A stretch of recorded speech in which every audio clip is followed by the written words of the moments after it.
Chapter 106. Yan Bingqing. That carpet star. She's just a pretty face. She's either a white lotus or a naive sweet girl. What good works did he produce throughout the year? Other than acting coquettishly on the red carpet at the film festival, she has nothing but a pretty face and acting talent. Yan Bingqing was an A-list actress who relied on scandals to rise to the top. She was at the height of her fame and popularity. She had a lot of tricks up her sleeves and had some background. She had a few investors behind her and was not someone to be trifled with. 10 years ago, the 16-year-old Yan Bingqing acted in a supporting role in a Qing dynasty drama. Although it was a supporting role, she had a lot of screen time.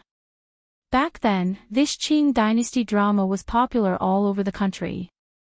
The main cast members shot to fame and their value skyrocketed. She, on the other hand, was not as famous as the main cast and was gradually buried. Later, she hooked up with a mysterious investor. This investor found a public relations team for her and used scandals to hype her up, making her the queen of hot topics. However, Yan Bingqing was a complete flower vase with no acting skills. She had the background, the backing, and the resources. Until now, the only work that mentioned her was the maid in the Qing dynasty drama from 10 years ago. Last year, she acted in a palace drama and acted as the female lead. She acted as the romantic empress of a generation and turned into a white lotus. Lin Fengtian really didn't like her acting skills. Previously, director Yan wanted to promote a little model with the surname Han. She was dressed in tacky rouge and her face was unrecognizable. Humph. What do those investors think my movie is? That they can be in it just because they want to. Mo Chi broke out in cold sweat but still shamelessly tried to persuade him. Not far away, Xiao Shui couldn't help but mutter, Sure, what are they talking about? Look at how angry Director Lin is. I don't know, Yun Sure said as she caught a glimpse of a familiar figure not far away. She looked over and was inwardly shocked. He Lingxiang. He Lingxiang's name was known by everyone in the industry. He was famous not because of the number of popular works he had, but because of the notoriety of his debauched private life. It was rumored that his background was extremely tough, and this man was quite ruthless. There were also rumors that he had a very scary underworld background. Most of the small stars in the entertainment industry did not dare to offend such a person. The newcomers in the industry came one after another.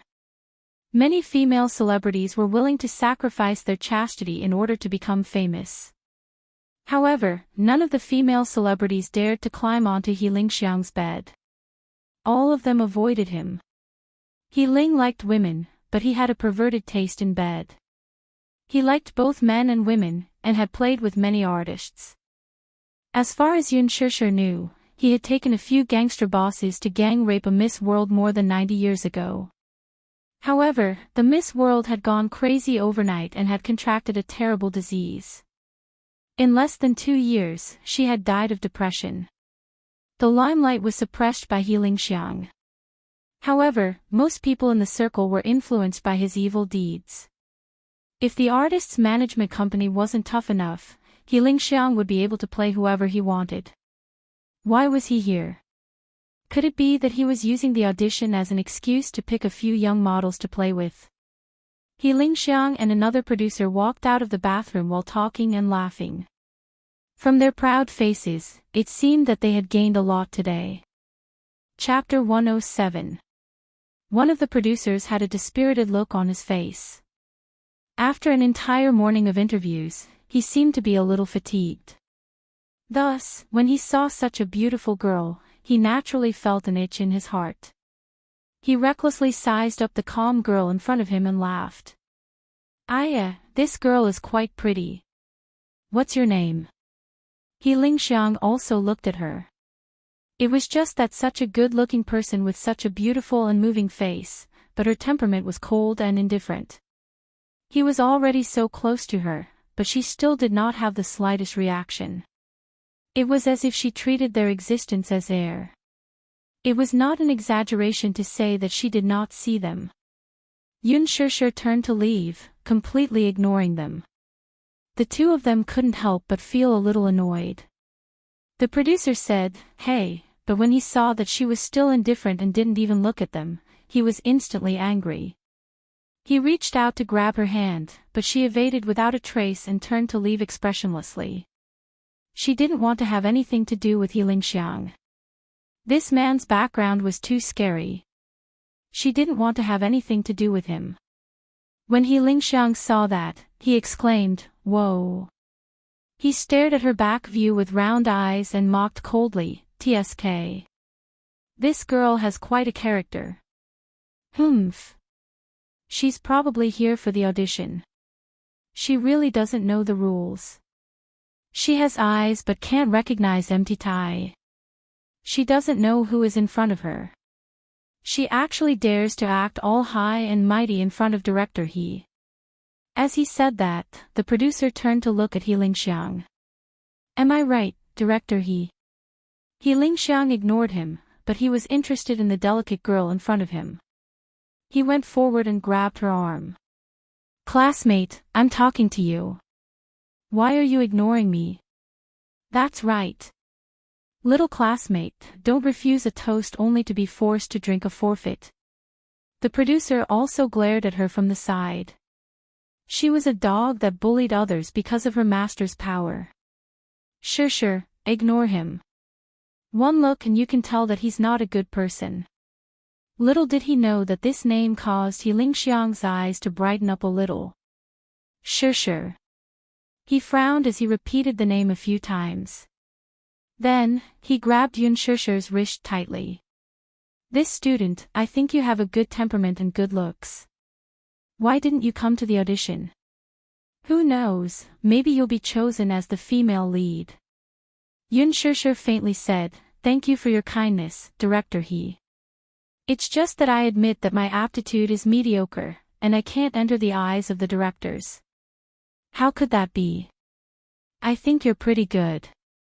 You're much better than those girls who were interviewed before. Even if you don't get chosen, it's not like you don't have a chance." He Lingxiang's tall and strong body leaned towards her suggestively. His voice was a little hoarse. "I wonder if you've heard of my name. I'm also a director. As long as you're willing, I can let you be the female lead in my next movie." Yun Shishir was shocked. She took a few steps back to get away from him, but he grabbed her arm and she couldn't move at all. She looked up. Because of her embarrassment, she raised her voice slightly. "Let go." "What?" "This classmate, I'm so fond of you. Are you trying to embarrass me?" He Lingxiang's gaze was slightly cold. Seeing this, the smile on Xiao Shue's face faded. She walked towards He Lingxiang angrily. Yun Shishir immediately grabbed her arm and persuaded, "Xiao Shue, don't. I don't think they're good people. If you go over like this, something will happen." Chapter 108. Yun Shishir didn't want to bother with He Lingxiang, but he kept pestering her. She turned around to look at him and saw that he was sizing her up with his bloodshot eyes. He was obviously satisfied. Yun Shishir heard footsteps behind her. At the same time, she saw Xiao Shue walking toward her. She grabbed He Lingxiang's shoulder and raised her hand to slap him hard on the face, causing the students passing by to gasp in shock. "Xiao Shue! Don't!" Yun Shishir's head exploded. Xiao Shue actually slapped He Lingxiang. She wasn't an impulsive person. On the contrary, she had always been calm and knew how to wait and see. However, she didn't know why, but when it came to Yun Shishir, she couldn't calm down no matter what. She was especially enraged when she saw the lecherous man holding on to Yun Shishir's arm and refusing to let go. With a slap, He Lingxiang was thrown to the ground in a sorry state. He propped himself up and spat out a mouthful of blood. 2 of his teeth had been knocked out. His face was flushed red with anger at once. Yun Shishir saw this and her heart was suffocated for a moment. Xiao Shui used to be a black belt master in the Taekwondo club. Damn it. How dare you hit him? The producer at the side scolded and quickly helped He Lingxiang up. His fierce eyes swept in the direction of Yun Shishir and Xiao Shui. The onlooking female students didn't expect Xiao Shui to hit him without saying a word. They also didn't expect to provoke such a powerful person. They immediately turned around and rushed to find the teacher to save the situation. However, Xiao Shui was fearless. Why would she be afraid of their provocation? She was still young and was just an overseas student who had returned to the country. She hadn't experienced the bloody storms of society, so naturally, she didn't know what the identity of the man in front of her meant. She wasn't afraid. This was a lawful society and this was a school. How could they let some shady people endanger the safety of students? Shishir, are you okay? Did he do anything to you? Xiao Shui turned around and looked at her nervously. Let's go. Yun Shishir didn't even think about it and didn't intend to stay any longer. She hooked her finger and Xiao Shui nodded knowingly. Just as she was about to take a step forward, the two men rudely blocked their way, their faces full of malice. Classmate. You want to run away after beating someone up? Who gave you the guts? What's your name? Which entertainment company is he from? Xiao Shui took a deep breath and said coldly, "Get out of my way." When the producer saw his arrogant attitude, his eyes became even fiercer. What kind of attitude are you using to talk to me here? Xiao Shui frowned. She was a typical tomboy. Without any provocation, she grabbed the collar of the producer. The two of them did not agree and started to push each other. Xiao Shui subconsciously protected Yun Shishir. She was afraid that she would be involved in the fight, so she pushed her to the side. However, she didn't expect that she would lose her balance after being pushed, so she felt dizzy and her body leaned back. Boom! He bumped into a human wall. His body was firmly supported by a strong arm. A wisp of unique masculine body fragrance brushed the tip of her nose. It was charming and elegant. Through the high-end shirt, she seemed to be able to feel the man's stalwart and heroic physique, as well as the strong beating of his heart. Chapter 109. Yun Shishir couldn't help but frown in pain. She looked up and saw that in the chaos, the surroundings suddenly became quiet, as if time had stopped. She felt strange and looked in the direction of He Lingxiang and Xiao Shui, only to see that the group of people had already frozen. The funniest one was He Lingxiang. His hand that was holding Xiao Shui's collar gradually loosened. His face was full of shock. His pair of absent-minded eyes stared in the direction behind her, and fear slowly appeared in his eyes. His companion, who was standing beside him, also stared at the person behind her with an extremely strange expression, as if he had seen a ghost. She retracted her gaze in astonishment and raised her head, only to see a fair and clean hand quietly stretching out in front of her. Under the sunlight, the silver buttons on the sleeves of the suit reflected the dazzling light. This was a man's hand, but it was very well maintained. The fingertips were moist and flawless, and the joints were slender. Yun Shishir raised her head, only to be met with a pair of deep, almond-shaped eyes. The handsome man in front of her stood tall and elegant. He looked very young, barely in his 20s, but he exuded a mature and experienced aura. His every movement could not hide the subduing aura of an emperor. This kind of aura was natural. At a glance, one could tell that he was a man who had experienced many bloody storms and was indifferent by nature. Rather than saying that he was indifferent, it was better to say that he was innately cold. Wherever he stood, this aura melted into the air and spread to every corner. Behind him was a group of tall men in suits and leather shoes. They bowed their heads and stood behind the man. It was like a group of stars worshipping a star. Muyaja, Yun Shishir's expression was a little stiff. Xiao Shui, who was beside her, was mesmerized. She saw the man lowered his head and quietly stood in front of her. His black suit made him look noble and extraordinary. His posture was casual and elegant. The sunlight engraved a gentle and evil shadow on the contours of his face. At this moment, from her angle, there was some backlight, so she couldn't see his face clearly. But even so, she caught a glimpse of his extraordinarily handsome facial features that were shockingly beautiful. They were exquisite like the work of the gods. His handsome eyebrows and well-defined facial features seemed to be mixed with the noble blood of ancient Europe. He was cold and arrogant, but there was a kind of elegant charm unique to Eastern men between his eyebrows, deep and flirtatious. Without a doubt, this was an extremely handsome man. However, this handsomeness was absolutely not just on the surface. It was as if he was born with it in his bones. He was like an emperor of the ancient times, noble and arrogant. His standing still attracted the attention of the men in suits behind him. They were a little curious about what kind of person could attract their master's attention, so they all looked over and their gazes fell on her. Yun Shishir suddenly felt like her body was being pricked by sharp needles. She supported herself on her knees and tried to stand up, but ignored the man's outstretched hand.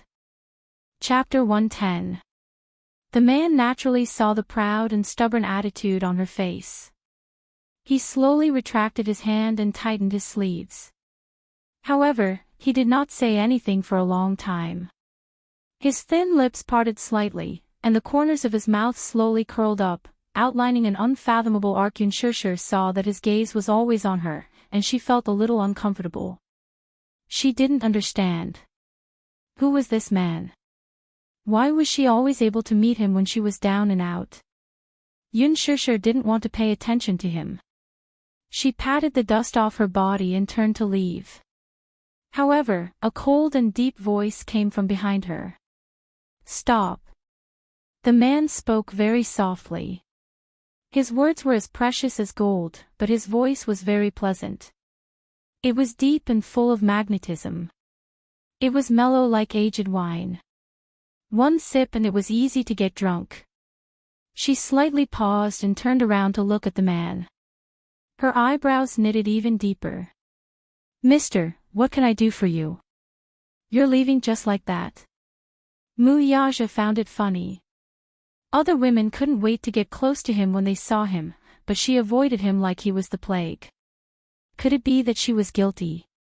Mu Yaja's lips curved into a smile. This unfathomable smile made Yun Shishir feel a little dazzled. She said indifferently, I'm not familiar with you, right? Her tone was a little impatient and even very distant. Hearing this, the attendants behind her were stunned. They had never seen anyone who dared to speak so rudely in front of the young master. It had to be known that with the young master's noble status and background, even the government officials had to be courteous. Therefore, when they saw her being so rude, their faces immediately showed disgust. However, the man wasn't angry at her cold expression. He took a few steps closer to her, and the smile on his lips deepened. He whispered in her ear, not familiar. But, we've slept together. Yun Shishir's face was tense for a moment. She smiled faintly, but her voice was cold. Mr. Mu, so you're shameless. Shameless?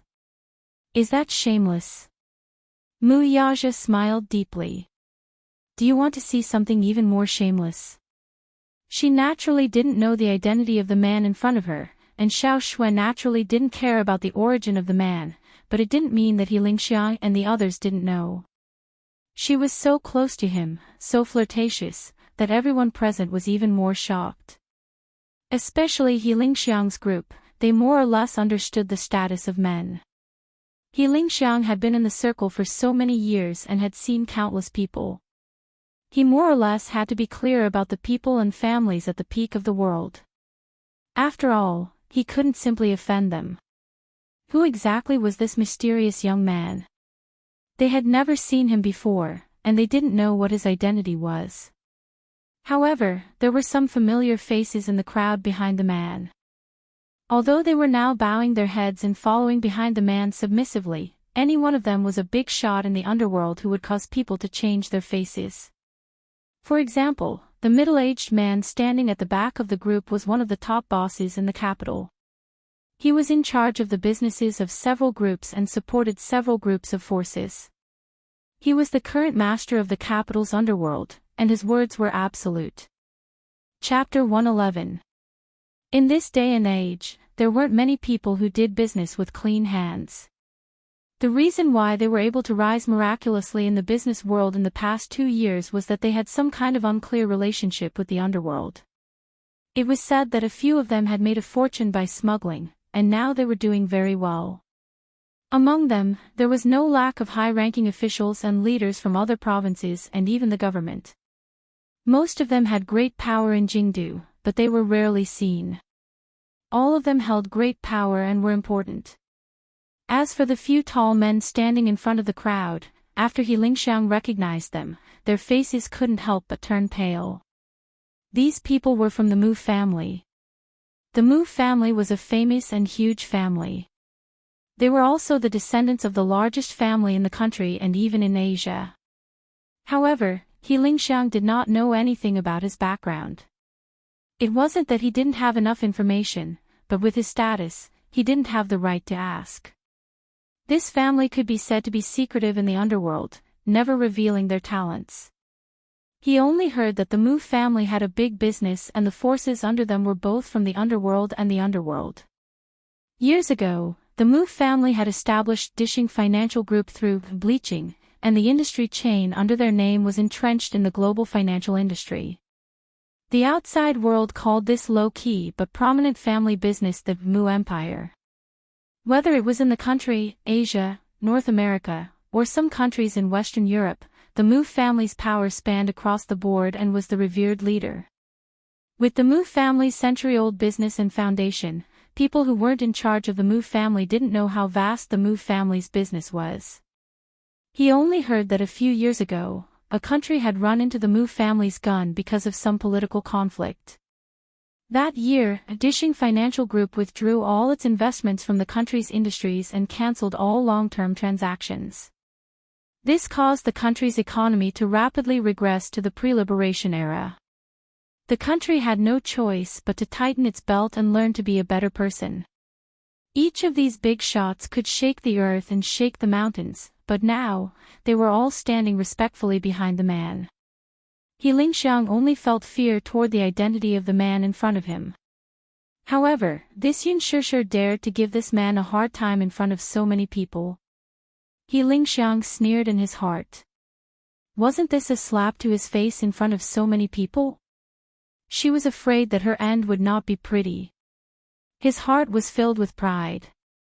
Sure enough, he saw a fierce-looking, cold-faced man in the crowd about to step forward and teach this girl who didn't know what was good for her. However, when he raised his head, he saw that his master had turned his face slightly. His expression was extremely cold, and that gaze contained a hidden warning. His heart trembled, and he immediately understood. He immediately retreated without batting an eyelid. They didn't understand the man's intentions. The young girl in front of him was neither a relative nor a friend, yet she kept giving him attitude. This was clearly a great disrespect to the boss. However, the boss did not seem to be angry at all. Could it be that their master's iron tree had blossomed? Boss, who had never been interested in women, was finally enlightened? One had to know that the boss was young and full of vigor. He was in the prime of his life, but he had always been cold and unfeeling. Chapter 112. There were rumors and slanders about him. Although he had a fiancée in name, they seemed to be in love with each other. Some people even speculated that there was something fishy about his sexual orientation. Otherwise, there was a problem in that area. However, these were all just people's guesses. There were also rumors that his fiancée was infertile. Mu Yichen's biological mother was someone else. Grandpa Mu had been anxious all these years. He was so anxious that his hair had turned white. Firstly, Grandpa Mu placed great importance on passing down the family line. There were 3 ways to be unfilial, and having no descendants was the worst. He was the only one left in the Mu family. It was time for him to start a family. However, Mu Yaja had not married yet. Mu Wanru's so-called fiancé had become a joke. Secondly, Grandpa Mu had heard a lot of rumors from the outside world, and he was annoyed by them. He had been busy looking for surrogate mothers for Mu Yichen all these years. From international socialites to the daughters of the upper class, he had paid attention to those who were well-matched in terms of social status. However, Grandpa Mu had seen many people, but he did not like many of them. He was even more strict than the emperors in ancient times. As they thought about this, they looked at each other and exchanged a few glances. They were well aware of each other's guesses. This time, it was He Lingxiang's turn to be dumbfounded. Who exactly was Yun Shishir? Yun Shishir could tell that this group of people was not simple. She recognized the mayor of Jing City standing in the crowd. She had seen him in the newspaper some time ago and had some impression of him. While she was trying to figure out the man's intention, a series of messy footsteps came from not far away. There were also a few men's disdainful curses and noises. It turned out that they were He Lingxiang's henchmen, the producer, who had called them over. They rushed over as soon as they received the call. They thought that someone was causing trouble. However, when He Lingxiang turned around and saw his henchmen, his face turned pale. He turned around and glared at the producer. The producer beside him heard the commotion and knew that his henchmen had rushed over. However, he frowned when he saw the situation. Yun Shishir looked in the direction of the voice. Judging from their rude and unreasonable gait, it was not hard to tell that they had some background and were clearly relying on He Lingxiang's influence. However, when she saw the lineup at the entrance, she could not help but be stunned. Ultimately, they were not as perceptive as He Lingxiang. With his qualifications, how could he come into contact with people of such status? Naturally, he did not recognize the big shots in this crowd. Director He, who are these people? Why are they crowding around the door? He Lingxiang turned around and waved at the men in suits. Hurry up and leave. Don't crowd around here. If you disturb the director's selection, you'll have to bear the consequences. As soon as he finished speaking, he saw that everyone's expressions were calm. Seeing that He Lingxiang was standing there in a daze, he couldn't help but go up and put his arm around his shoulder. The young man smiled and said, Director He, who are these people? Could it be that these brats have eyes but failed to recognize Mount Tai and are looking for trouble with you? He pointed at Xiao Shui. He Lingxiang's face turned even paler. He then pointed at the indifferent man standing beside Yun Shishir. His attitude became even more arrogant. Or is it this brat? Hiss. Chapter 113. He Lingxiang smiled bitterly and shook his head. His face was unsightly as he winked at him a few times. However, this person was not enlightened. He even mistakenly thought that He Lingxiang meant the trouble caused by the black suits, and his heart was filled with anger. Hey, hey, hey! I told you not to crowd around here. Didn't you hear me? After he finished speaking, he took the lead and rushed over. Just as he was about to put his hand on the man's shoulder, he saw that the handsome man did not avoid him.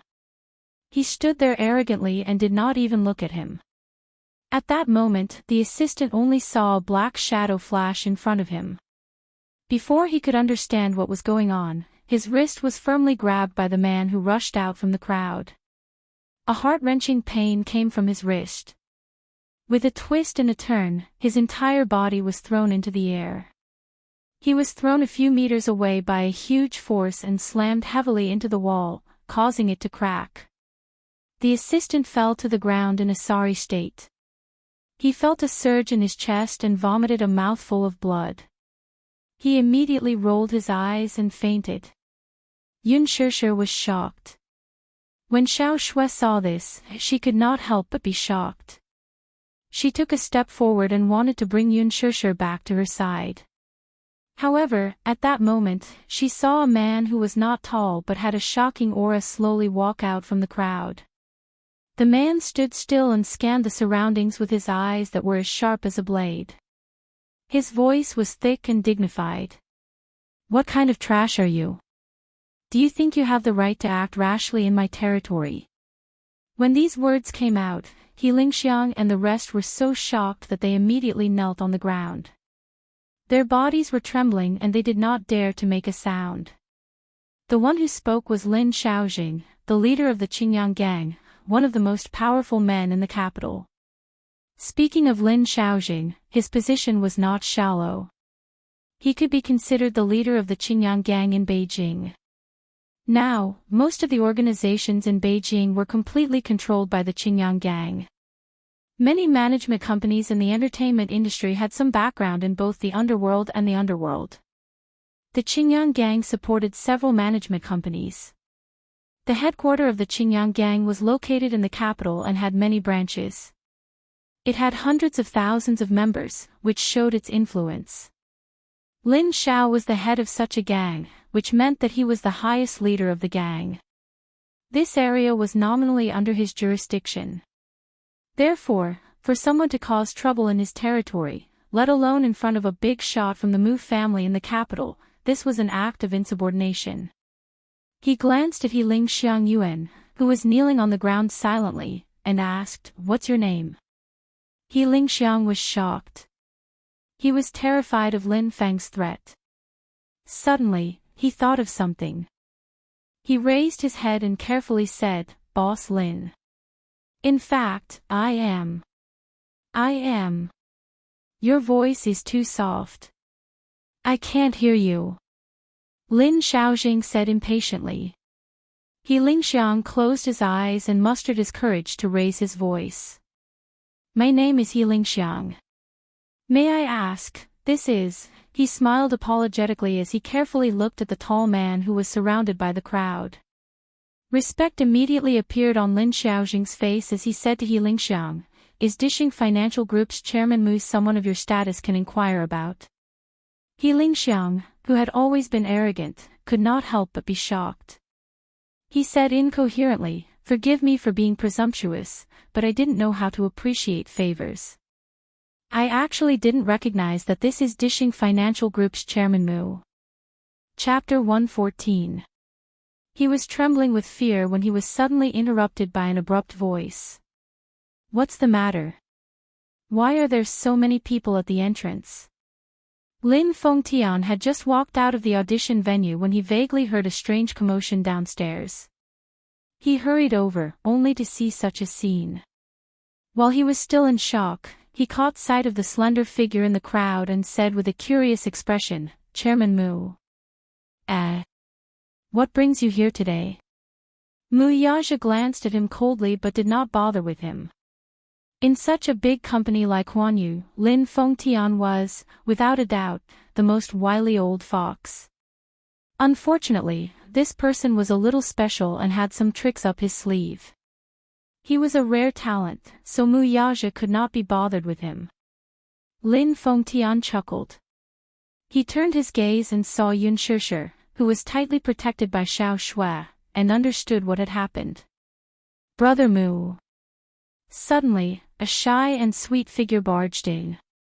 Everyone turned around and saw a well-dressed girl in an aqua blue pleated dress running toward Mu Yaja happily. She pushed away Yun Shishir, who was standing in front of Mu Yaja. Where did this woman come from to block Brother Mu? What an eyesore! She secretly glared at Yun Shishir before turning to face Mu Yaja with a charming smile. "Brother Mu, why are you here? Did you specially come here to see me?" Lu Jingtian, 20 years old, was the eldest daughter of the capital's military and political elite. She was also the top socialite of the upper class. The Mus and Lus had been on good terms for generations, so there was a rumor that Lu Jingtian was originally the crown princess that old Master Mu had his eyes on. Unfortunately, the concubine had feelings for him, and the man had no such intentions. The young master of the Mu family had watched her grow up, so the two had a close relationship. Lu Jingtian, the eldest daughter of the Lu family, had a crush on the young master of the Mu family. This was no secret in the capital's rich and powerful families. Mu Yaja took great care of Lu Jingtian, doting on her no matter how trivial the matter was. He treated her like his most beloved younger sister. However, to Mu Yaja, their relationship was just that. Lu Jingtian stared at him in a daze. The name Mu Yaja had left a deep imprint in her heart. Just hearing it made her heart go numb. How much did she love this man whom she had admired since she was young? Even in her dreams, she hoped that he would take a second look at her. Alas, his eyes seemed to be looking in Yun Shishir's direction, and she could not help but steal a few more glances at him. In her heart, she admitted that this girl was very beautiful. Huanyu Corporation controlled almost half of the entertainment industry. Having followed Mu Yaja around, she could be said to have seen countless people and had seen many beautiful women. However, what she could not help but be jealous of was that this girl's looks were different from those who were vulgar. She was delicate, elegant, and natural, without a trace of impurity. It was as if all the beautiful words in the world could not be used to describe this girl's otherworldly beauty. She had overheard Lin Fengtian's words not far away, and she felt even more jealous. The reason why Lu Jingtian wanted to enter the entertainment industry was none other than to appear in Mu Yaja's sight more often. Lin Fengtian was the ace director she dreamed of befriending, but she seemed to have heard that this big shot was willing to lower himself and take the initiative to sign a contract with this girl. Chapter 115. At the thought of this, panic flashed across her heart. Seemingly wanting to establish her high and mighty status, she immediately turned to face Mu Yaja with a smile. "Brother Mu, why are you ignoring me?" Mu Yaja lowered his eyes slightly and finally saw her for the first time with his slightly cold eyes. "Director Lin is here today, too. He's a judge. Why don't we have coffee together after this audition?" Lu Jingtian naturally hooked her arm around his. Her coquettish tone sounded very intimate to outsiders. She deliberately raised her voice, for no other reason than to announce in front of everyone that she had a close relationship with the most respected young master of the Mu family, the most prestigious family in the capital. Earlier in the audition waiting room, there was actually a newcomer who did not know what was good for her. Now, she was silently announcing her illustrious status. In the crowd, Yun Na's eyes flashed with horror. This girl actually has connections with the rich and powerful of the upper-class society. Naturally, she did not know who Mu Yaja was, but she recognized the mayor of the capital. Now that she saw him standing respectfully behind that tall and handsome man, who was actually close to that girl, she could not help but wonder why he was so close to her. She could not help but shudder. Earlier in the waiting room, she seemed to have caused trouble for this girl. Could this Lu Jingtian be planning to take revenge on her? Mu Yaja naturally saw through her vanity, but he did not expose her. "Your grandpa asked me to visit you." Hearing this, Yun Shishir's eyes darkened slightly. It turned out that this man was here to visit her. When Lu Jingtian heard this, her vanity was satisfied and she pretended to be angry. "Humph. He must be here to let you talk about me again. Grandpa has always disapproved of me entering the entertainment industry, but I love acting. Brother Mu, this is my dream." Mu Yaja's lips curled into an elegant smile, but he did not say a word. Lu Jingtian continued, "Brother Yaja, didn't you invest in this movie? Jingtian really wants to play the female lead." Mu Yaja took a step forward with Lu Jingtian following closely behind him. Behind them was a mighty entourage. The crowd gradually moved further and further away, just like an emperor in ancient times patrolling the land under his control, proud and noble. "Let's go, Shishir, and the girl beside you." This girl, I'll drive you," Lin Fengtian said. Everyone walked to the door. When Xiao Shui saw the shiny black Rolls-Royce Phantom, her soul almost left her body. Like a happy child, he circled the car a few times. Good heavens! Rich people! This car was an imported antique. Lin Fengtian, who was watching from the side, was stunned. This little girl. Brother Lin. Xiao Shui immediately pinched her orchid fingers and came up to him. Can I take a few selfies? She said as she pointed at the luxury car beside her. It's right beside this car. Sure, Lin Fengtian agreed. She immediately took out her phone and took a few selfies beside the car. She put on all kinds of coquettish expressions, but in the eyes of others, she was all kinds of flirtatious. All right. Get in the car first. Lin Fengtian said to Yunshishir. Okay. Xiao Shui, on the other hand, was very excited. She happily got into the back seat first, leaving Yunshishir behind. Yunshishir could not help feeling a little flustered. Everyone got into the car one after another, but no one noticed the pair of eyes watching them from behind. Those eyes were filled with evil thoughts. Chapter 116. This Yunshishir was really capable. But so what? Wouldn't it be more fun to sleep with a woman that the big boss had his eyes on? What kind of person was Mu Yaja? Why would he fall for a newcomer with no status or background? The entertainment industry was full of talents, and there was never a lack of beautiful women. With Mu Yaja's status, what kind of woman wouldn't come and go as he pleased? The women that Mu Yaja played with, the leftovers would be pretty good too. As he Lingxiang thought evilly, he fiercely clenched the stack of Yunshishir's information in his hand. Suddenly, his thoughts were interrupted by a delicate voice from the side. Hello. Hello, may I ask if you are Director He Lingxiang? He Lingxiang turned around and saw Yunna with no makeup on. Yunna had just washed off all the makeup on her face, and it actually looked cleaner. Even though her face was still slightly swollen, it didn't stop others from judging her beauty. Yunna's beauty was different from Yunshishir's naivety and pure beauty. She was flirtatious, like a seductress who charmed the emperor in ancient times. If she were to play a character like Daji, she would definitely be pleasing to the eyes. She was petite and wasn't as tall as Yunshishir. Her fair little face, coupled with her shy and timid appearance, made her look even more fragile. Yunna had unintentionally catered to his tastes. He Lingxiang had recently liked this kind of taste.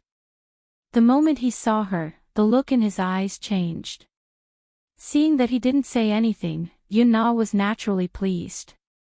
Under the attack of her expression, very few men could resist. So what if He Lingxiang had been on the battlefield for a long time? Wasn't he still tempted at the sight of women? Director He, my name is Yunna. I'm a professional at an art school. I admire you very much. You are a very talented director. Oh, right, I saw your movie A Blood Rose last year. It's still the greatest movie in my heart. Blood Rose. Bad script, bad production, and bad reputation. How could a shoddy movie make her feel like she had found a treasure? The meaning of her words was self-evident. Yunna wasn't someone from the entertainment industry. She only knew that He Lingxiang was of a similar status, but she didn't know about his misdeeds. Therefore, she didn't know how ignorant her actions were. How could He Lingxiang reject a woman who threw herself into his arms? It just so happened that he had nowhere to vent his anger this afternoon. He intimately approached her, grabbed her wrist, and pulled her into his arms. Under the cover of the tree, his hand wantonly attacked the softness in front of her chest. He lowered his head and bit her ear. Ah! Yunna pretended to be flustered like a startled bunny, and her hands powerlessly pushed against his chest while the surprise in her eyes couldn't be concealed. Director there was a faint fragrance on her body, which made He Lingxiang's blood rush to his head, and he was a little dazed. From the looks of it, this girl was still a virgin. He Lingxiang was not a man who would reject anyone, but he was very satisfied with Yunna. Didn't you say that you admire me the most? He Lingxiang was very satisfied with her performance as he said the most vulgar words. You sent yourself to my doorstep and said these words. If others heard this, I'm afraid they would think that I have an ulterior motive. Yun Na kept the meaning of his words a secret. At this moment, the two of them were close together, and the changes in their bodies made each of them understand what the other wanted. She was a little afraid. The entertainment industry was like a tiger's den, so how could she not be afraid? However, when she thought of Yun Shishir's smug look and how she might be able to pass the audition, clinch the female lead role in this movie, and step into showbiz with glory, her heart was filled with jealousy. Jealousy was like an evil demonic branch, entrenching her heart, causing her to begin to use every means possible to achieve it. Director He, it's not convenient to talk here. Why don't? Yun Na smiled charmingly. Let's go somewhere else. Okay. He Lingxiang was naturally waiting for this sentence. Chapter 117. Huanyu Tower. A man stood by the window, his tall and straight figure proudly overlooking the rows of tall buildings outside. His pair of handsome eyes were deep and distant. Earlier, the board of directors had a heated confrontation over the female lead of The Green Apple. This time, the female lead had already been decided internally. The audition was just a publicity stunt for the movie's release. However, Lin Fengtian was absent from this meeting. Over the phone, his stance was very clear. He had taken a liking to Yun Shishir and had decided to support this newcomer with outstanding qualifications. The investors and producers were in an uproar when they heard this and voted against it unanimously. Lu Jingtian had already been decided as the female lead. How did an unknown newcomer appear out of nowhere and mesmerize Lin Fengtian? When Lin Fengtian heard that Lu Jingtian had been decided internally, he immediately said that he would not continue filming. The art of film, which he pursued, was now in such a foul state. He was so angry that he said that it had to be Yun Shishir.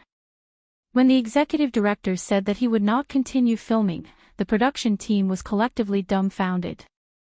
They lined up to apologize to Lin Fengtian. The script was good, but Lin Fengtian's influence was not to be underestimated. If they lost him, this movie would be nothing. Without him, the box office appeal would collapse by half. The meeting ended on bad terms.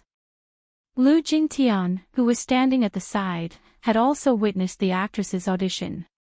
Recalling that breathtakingly beautiful scene, she could not help but feel a little jealous. This person called Yun Shishir had skillfully portrayed Yin Xiaochuan's most essential innocence and beauty with her skillful acting.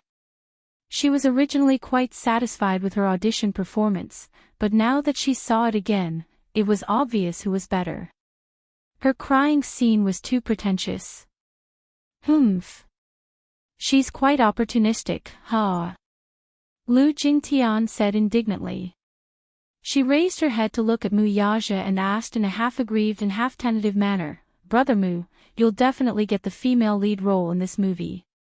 It's for Jingtian, right? Mu Yaja lowered his head to look at her without saying a word. She quickly tugged at his arm and coquettishly said, Brother Mu, I really like this novel. It's my biggest dream to play the role of Yin Xiaochuan. Brother Mu, this is a small wish, you can't satisfy me. Mu Yaja pulled his hand out without a trace. His tone was calm but slightly indifferent. Jingtian, I dote on you because your grandfather asked me to. But you know, for me, I have a clear distinction between public and private matters. The movie was released by Huanyu. I'll invest, but I won't ask about the main character. Brother Mu. Lu Jingtian's face flushed red as she choked on her words for the first time. She knew that the lead actor would be chosen by the director, but that was not the case in the entertainment industry. Usually, in a movie, the director rarely had the right to speak. Even a director as arrogant as Lin Fengtian had to consider the investors of the film. Huanyu was this movie's biggest investor, so it was needless to say how much power the company had. Mu Yaja returned to his desk and said lightly, you're not a child anymore. I won't indulge you every time you act coquettishly. Brother Mu, get out. Mu Yaja lost his patience and coldly ordered. Lu Jingtian was startled. She knew that he had lost his patience, so she did not dare to anger him further and retreated resentfully. Just as she left, Aaron knocked on the door and entered. Chairman Mu. Mu Yaja leaned gracefully against the back of his chair and looked at him with a pair of sharp eyes. Chapter 118. For some reason, the man's deep gaze made him shudder. He suddenly felt uneasy. Perhaps due to his guilty conscience, he did not even dare to raise his head. This man stood at the pinnacle of power. With a wave of his hand, he could turn the world upside down. His king-like aura seemed to be innate and intimidating. He, on the other hand, had betrayed this terrifying man. Until now, he was still in a state of shock. If the president found out that the investigation report had been tampered with, he would personally eliminate him. Just as he was lost in thought, Mu Yaja looked up and called, Aaron. Yes, Mu Yaja asked with a half-smile, how long have you been with me? Boss, I've been with you for 4 years, he answered submissively. Mu Yaja replied faintly, I valued you back then because of your outstanding ability. You said you wouldn't let me down. Yes. I was groomed by you, boss, and I'll be loyal to you for the rest of my life. Mu Yaja nodded and raised his hand with an unfathomable expression. There was a group photo between his fingers. Aaron carefully took the photo and saw the silhouette of a child walking out of a kindergarten with a small school bag. Despite the distance, the child's facial features were clearly presented in terms of angle and resolution. At first glance, the child was 99% similar to Mu Yichen. Whether it was their eyebrows, facial features, or even their mannerisms, the two children seemed to be carved from the same mold. Could there be two identical leaves in the world? This photo was taken by a private investigator hired by Mu Yaja. When the old man received the photo, he rushed to Mu Yaja's office in a fit of rage. He pointed at him and fumed. Bastard! You have an illegitimate child outside. Are you trying to anger me to death? No wonder you're unwilling to marry Ro. Do you have other women outside? Mu Yaja was also stunned when he saw the photo. It was no wonder Grandpa Mu was so furious. This child was too similar to him. Especially that pair of eyebrows, which seemed to have perfectly replicated his silhouette. Bloodline was a very mysterious thing. It couldn't be hidden from anyone's eyes. There was no doubt that this was his flesh and blood, and he even disdained to use other methods to verify it. There would be a mystical connection between father and son. It could be said that it was telepathy, but it was hard to explain. It was a kind of bond that dissolved into the blood and bones. This child had been hidden by that woman for as long as 6 years. What were her intentions? Could it be that she coveted glory and wealth and wanted to marry into a rich family with her son? But she didn't seem like a despicable woman. Mu Yaja had also investigated the woman's background. Alan had also given him an investigation report, and there was no problem, unless someone had tampered with the report. Who could it be? Therefore, he couldn't help but suspect this personal assistant. Could it be that his closest assistant was disloyal to him? As Mu Yaja looked at him with a hint of scrutiny, Alan's back turned cold. It wasn't that he hadn't seen the president's methods before. He was extremely vicious. He didn't even dare to imagine what would happen to him if the president saw through his tricks. Alan, I'll give you one more chance. Give me a satisfactory answer. Chapter 119. As Aaron was leaving the office, he bumped into Mu Wanru, who was standing outside the door. Mu Wanru had been standing outside the door for a long time and had overheard much of their conversation. Her face was now ashen, and she looked terrible. His expression changed slightly as he exclaimed, shut up. Mu Wanru glared at him fiercely. She went forward to cover his mouth, pushed him to the assistant's office, and quickly locked the door. Bang! Aaron stood there helplessly. Mu Wanru was trembling all over. With her back against the door, her body slid helplessly as if she had fallen into a state of great fear and uneasiness. Are you all right? Aaron looked at her worriedly. Mu Wanru looked extremely disheveled. Her face was as dark as a sheet of white paper. What did he say to you? Did you tell him? She glared at him as if she was on the verge of drowning. The CEO asked me to reinvestigate Yunshusher's identity. Everything, big or small, must be thoroughly investigated, including that and the child. Aaron looked at Mu Wanru again, only to see her face turn uglier. You can't. Mu Wanru's eyes were instantly piercing. You'll get me killed if you do this. Alan took a deep breath, and a complicated feeling resonated in his chest. I can't betray the CEO again. His face turned pale with pain, and his handsome face contorted. I've already betrayed him once. How will he know if you don't tell him? Mu Wanru was like a drowning person who had come back from the jaws of death. Her voice trembled with fear. If that child is really the CEO's flesh and blood, isn't it good to investigate it thoroughly? No. Why? He asked in confusion. Mu Wanru, of course, could not tell him why. Why? If the child's identity was found out, Yun Tianyu would be taken back to the Mu family as one of the future heirs of the Mu group. This woman would definitely rise in status because of her son. She was Grandpa Mu's 1 in a million pregnant women. She had excellent conditions. What was even more frightening was that she had given birth to 2 sons for the Mu group. On the other hand, because of her congenital infertility, she was unable to give birth to a son or daughter for the Mu family. Therefore, her position as the young mistress of the Mu family was not secure. The rich and powerful families were deeply rooted and intertwined. If they did not have children to support them, they would not be able to consolidate their position. The only reason why she could do whatever she wanted in the Mu family was because of Grandpa Mu's love for her. However, no matter how hard she tried, she was still unable to enter Mu Yaja's heart. The only reason Mu Yaja agreed to marry her was because of Grandpa Mu's order. He could not go against it. However, Old Master Mu's health was deteriorating year by year.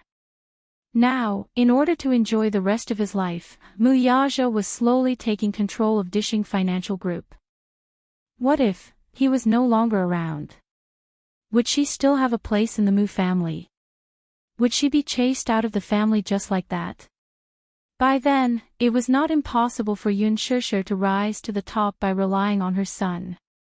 The scariest thing was, if Grandpa Mu were to find out about Yun Tianyu's identity, he would definitely make him acknowledge his ancestors.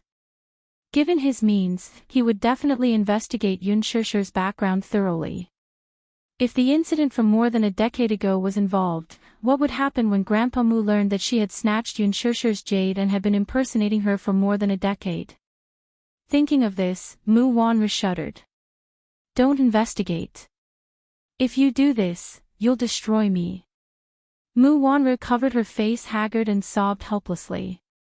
She was weeping like a pear blossom in the rain, but in her heart, she was viciously cursing. Chapter 120. D****. She was too slow.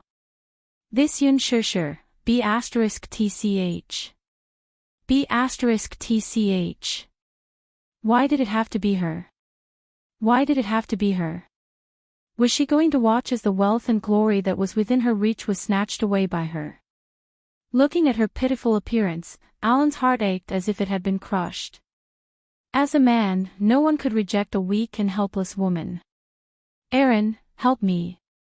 Mu Wanru begged him. She leaned on his chest weakly and helplessly. Her hot tears dampened his shirt. I can't let that child return to the Mu family. Alan, I know you like me. This is the last time. Help me, okay? Mu Wanru's tears flowed down her cheeks. Alan's heart skipped a beat, and he looked at her in disbelief. She knew. They had been classmates in university for 4 years. Her gentleness, beauty, pride, and confidence had always been the most beautiful thing that he yearned for. He loved this girl from the bottom of his heart, but he had never shown it. Because from the beginning, he knew that she was a dream that he would never be able to reach in his life. He was so humble that he could not even confess his feelings to her. He could only look at her silently from afar. After graduating from university, he entered Dishing Financial Group and became Muyage's personal assistant. It was only then that he realized that the man in her heart was as perfect as a god. Wanru, just this once. This is the last time. If you promise to help me, I'll do whatever you want me to do in the future. Mu Wanru begged again. Alan's brows furrowed. Clearly, he was still struggling. Mu Wanru gritted her teeth. She placed her hands on his shoulders, stood on her tiptoes, and kissed him on the lips. Alan was shocked. His body was as stiff as a rock. Mu Wanru pressed her lips against his and said softly, "Is this enough? Wanru, don't talk. Hug me." Mu Wanru kissed him on the lips again. Her seductive body was pressed against him, and her seaweed-like hair was tangled together. Mu Wanru's exquisite figure stretched out seductively. She was very coquettish. She usually took great care of her skin. Her exceptional beauty and sexy figure were enough to make any man's heart beat faster. Alan could no longer hold it in. He fell into the fatal trap of gentleness. He lost himself to it.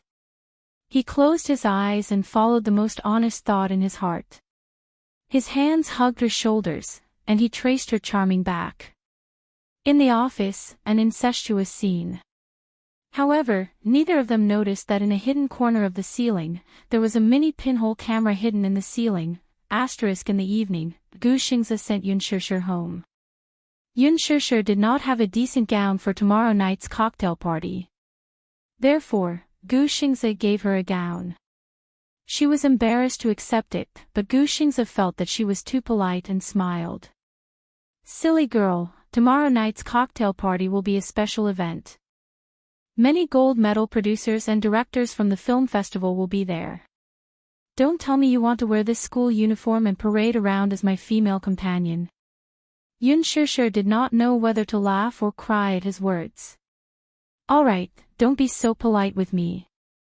If you can sign the contract successfully, remember to treat me to a meal." Gu Xingze made a condition. Yun Shishir agreed readily. Well, 6 yuan worth of spicy hot pot. It was not that she could not afford it. Chapter 121. By the time Yun Shishir returned to the Yun residence to fetch Yu Yu, it was already 8 p.m. She had already informed Yun Yeqing in advance, but the atmosphere in the living room was still tense. When Li Qin saw Yun Shishir return, she hurriedly went up to her. "Have you seen your younger sister? She's still not back yet. I'm so worried. Why would I see her?" Yun Shishir pretended to be confused. In fact, she had seen Yun Na today. However, this had nothing to do with her. She could not be bothered to report it to Li Qin. When Yun Yeqing saw her return, he hurriedly went up to her and asked about her well-being, which caused Li Qin to glare at him. Looking at Yun Shishir and thinking about her daughter who had yet to return home, she immediately exploded. "Yun Yeqing. You're really a good father. You're so concerned about this wild seedling, but your biological daughter is still not back yet, and I don't see you asking more about her." Yun Yeqing's face turned ashen when he heard this. "Who are you calling a wild seedling? Also, I'm worried that Nana isn't back yet." "What are you talking about?" The two of them started quarreling. Yun Shishir did not want to be involved in such a quarrel and walked toward her room calmly. However, she was stopped by Li Qin behind her. "Stop right there." Yun Shishir turned her head in a lukewarm manner. "What's the matter?" Li Qin noticed the exquisite packaging in her hand. Armani. How could she, who shopped in shopping malls all year round, not know about this international luxury brand? Her eyes almost popped out of their sockets. How did she have such an expensive item? Where did you get this dress? It's none of your business. With that, Yun Shishir walked into her room without looking back. Li Qin was so angry that she almost had a stroke. This wild lass was looking down on her more and more. Humph. What Armani? To me, it's just a cheap knockoff. That night, it suddenly rained. Yun Shishir decided to sleep over at the Yun residence and went to bed early with Yu Yu. At midnight, there was a sudden rainstorm outside the window. Lightning flashed and thunder rumbled. Yun Yeqing and Li Qin were worried when Yun Na did not return for a long time, so they decided to report the matter to the police. The two of them hurriedly prepared to rush over, but they heard a strange noise outside the door. They hurriedly rushed over, only to see Yun Na leaning against the door weakly. They did not know how long she had been standing outside the door. Her hair was drenched, her clothes were slightly messy, and her face was strangely flushed. "Mom," she cried out in a low voice, her voice trembling as if she had suffered a great grievance. Then, a line of tears flowed down her cheeks. Li Qin felt as if a knife was being twisted in her heart. "What's wrong?" "Nana, come in first." Yun Na was helped into the living room and leaned weakly against the back of the chair. Tears rolled down her cheeks like pearls from a broken necklace. Li Qin looked at her anxiously, her heart aching. "Nana, what's wrong? Tell me, who bullied you?" Yun Na continued to weep but didn't say anything. Right now, her intestines were probably green with regret. This He Lingxiang looked dignified on the surface, but he was actually a beast in human clothing, and a beast among beasts.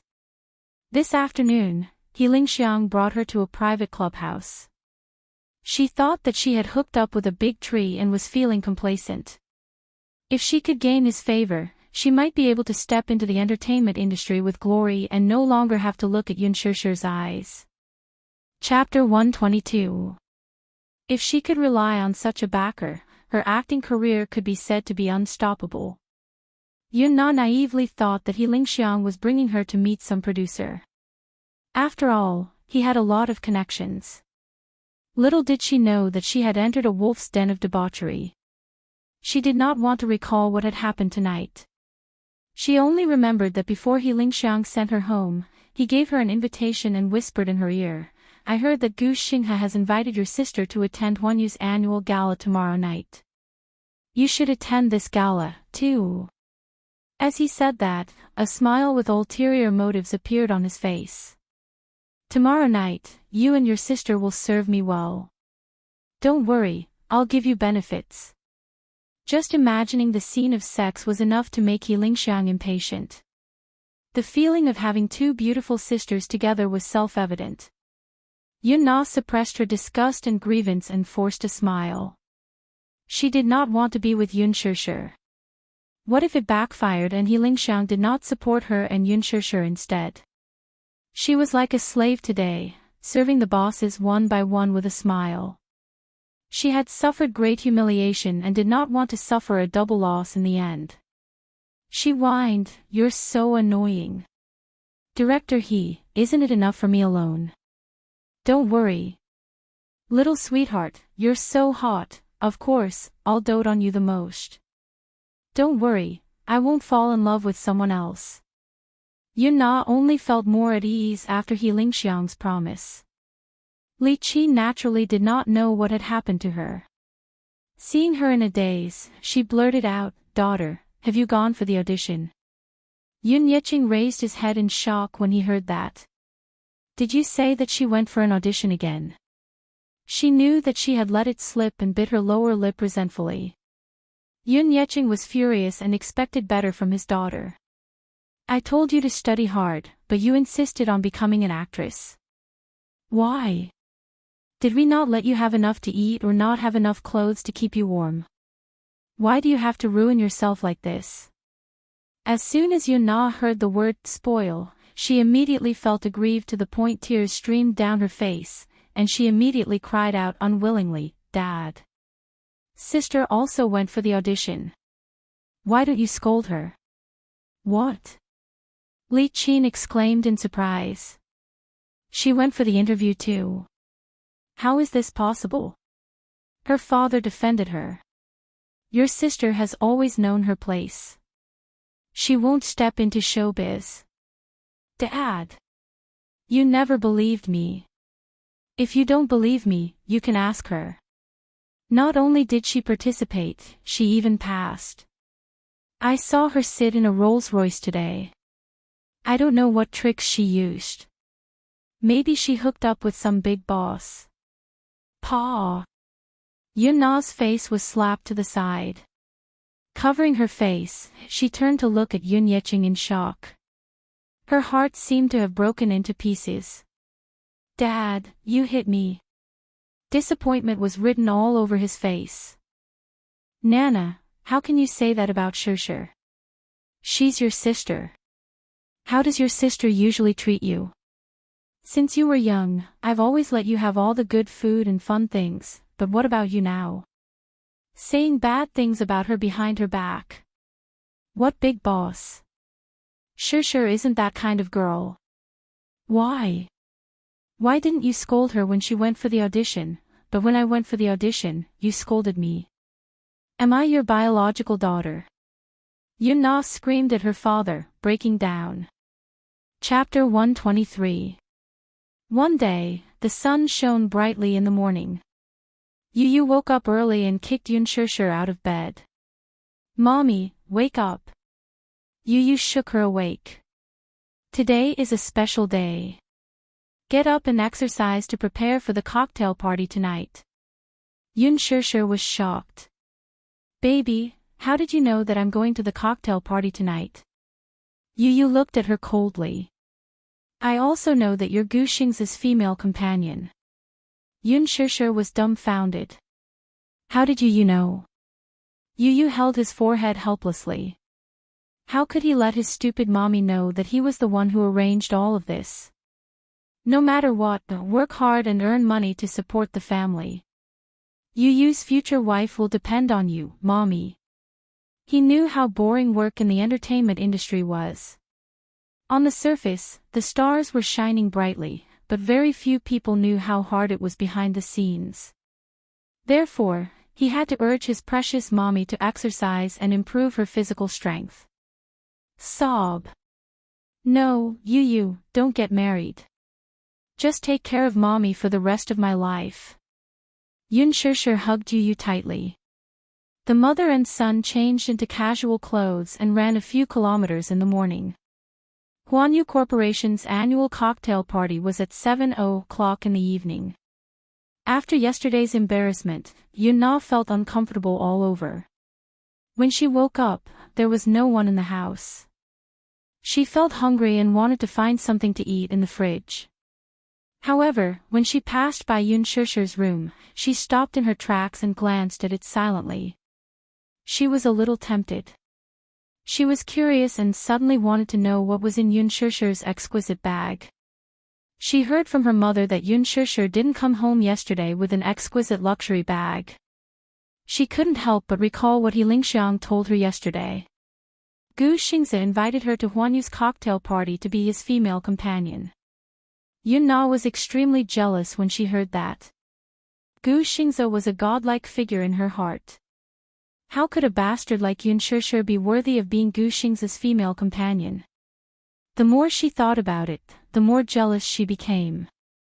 She did not know what kind of vixen this Yun Shirshir was. What right did she have to gain the favor of so many producers and directors? She had worked so hard and sacrificed so much just to get the chance to attend tonight's gala, yet she had done nothing and was just trying to curry favor with the rich and powerful. Humph. At most, she was just a plaything for the rich and powerful for a while. Once they got tired of her, they would throw her away. Get rich. What wishful thinking. Yun-na walked to the door and tried to open it. The door wasn't locked. This idiot was still so unguarded. She thought proudly and walked in confidently. Yun-Shirshir's room was very clean. The bed sheets were neat, the quilt was folded neatly, and the desk was neatly tidied. With a light sniff, the room was still filled with an elegant fragrance. Chapter 124. Yun-na sat in front of the desk and rummaged through the drawers. They were all textbooks, notes, pens, erasers, and a framed photo of her with her father. She flipped through them again. They were all extracurricular exercise books and exercise books. Just looking at them gave her a headache. She muttered softly, "Bookworm." After rummaging through them for a long time, she did not see anything good. Turning around, Yun-na wandered to her shabby wardrobe again. She opened the wardrobe and saw old clothes that had been washed white. Until she saw the exquisite handbag. Armani, it was actually Armani. She flipped it out and saw that it was an exquisite and luxurious gown. Oh my god, this was Armani's latest product released this spring. Yun-na often shopped in shopping malls, so she knew some of the expensive brands. She liked to dress up, but those clothes were too expensive. Her mother did not allow her to buy them because she felt that it was too extravagant. However, looking at Yun-Shirshir's gown, who gave it to her? Yun-na had seen this gown at a fashion show on TV before. She liked it very much. However, the price tag of 100,000 yuan shocked her. She did not expect Yun-Shirshir to have this gown. An unknown jealousy was slowly twisting in her heart. Why? Why was she treated so well? Why was she chosen by so many directors and given such a beautiful and expensive gown? She was clearly such a lowly B****, but she was treated so well by her father when she came back. One had to know that ever since she was young, her father had never doted on her like he did on Yun-Shirshir. This B** had snatched away the love that originally belonged to her. As Yun-na thought of this, she suddenly felt indignant. She took out the gown and changed in front of the mirror. Looking at the beautiful gown in the mirror, Yun-na curled her lips in satisfaction. She twirled a few times happily, and her heart was overjoyed. Yun-Shirshir did not deserve such a good gown at all. Only she deserved to have it. Yun-Shirshir was a lowly Cinderella, and she was the princess. She was worried that she did not have a decent gown for tonight's cocktail party. Yun-na folded the clothes neatly. Out of the corner of her eye, she caught sight of an exquisite little box. A brocade box that seemed to be jewelry was quietly placed in the corner of the wardrobe. Out of curiosity, she reached out to take the box and carefully opened it. A magnificent and faint blue light flashed before her eyes. She often paid attention to jewelry magazines. This was the Vicomte from Van Cleef & Arpels Secret Garden series. It was one of a kind in the world. Yun-na sucked in a breath of cold air in shock. In the depths of her pupils, the word Vicomte lay quietly in the brocade box, emitting a bright and dazzling brilliance. So beautiful. So beautiful. It looked like a sapphire necklace, giving people a cold and elegant feeling. The necklace was actually made of countless small diamonds connected together. Such a necklace must be worth a lot of money. How could Yun-Shirshir have such expensive jewelry? Such a beautiful necklace for her.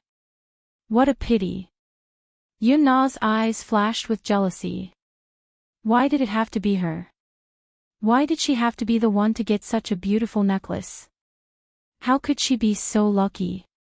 Chapter 125. She knew that she couldn't take it away.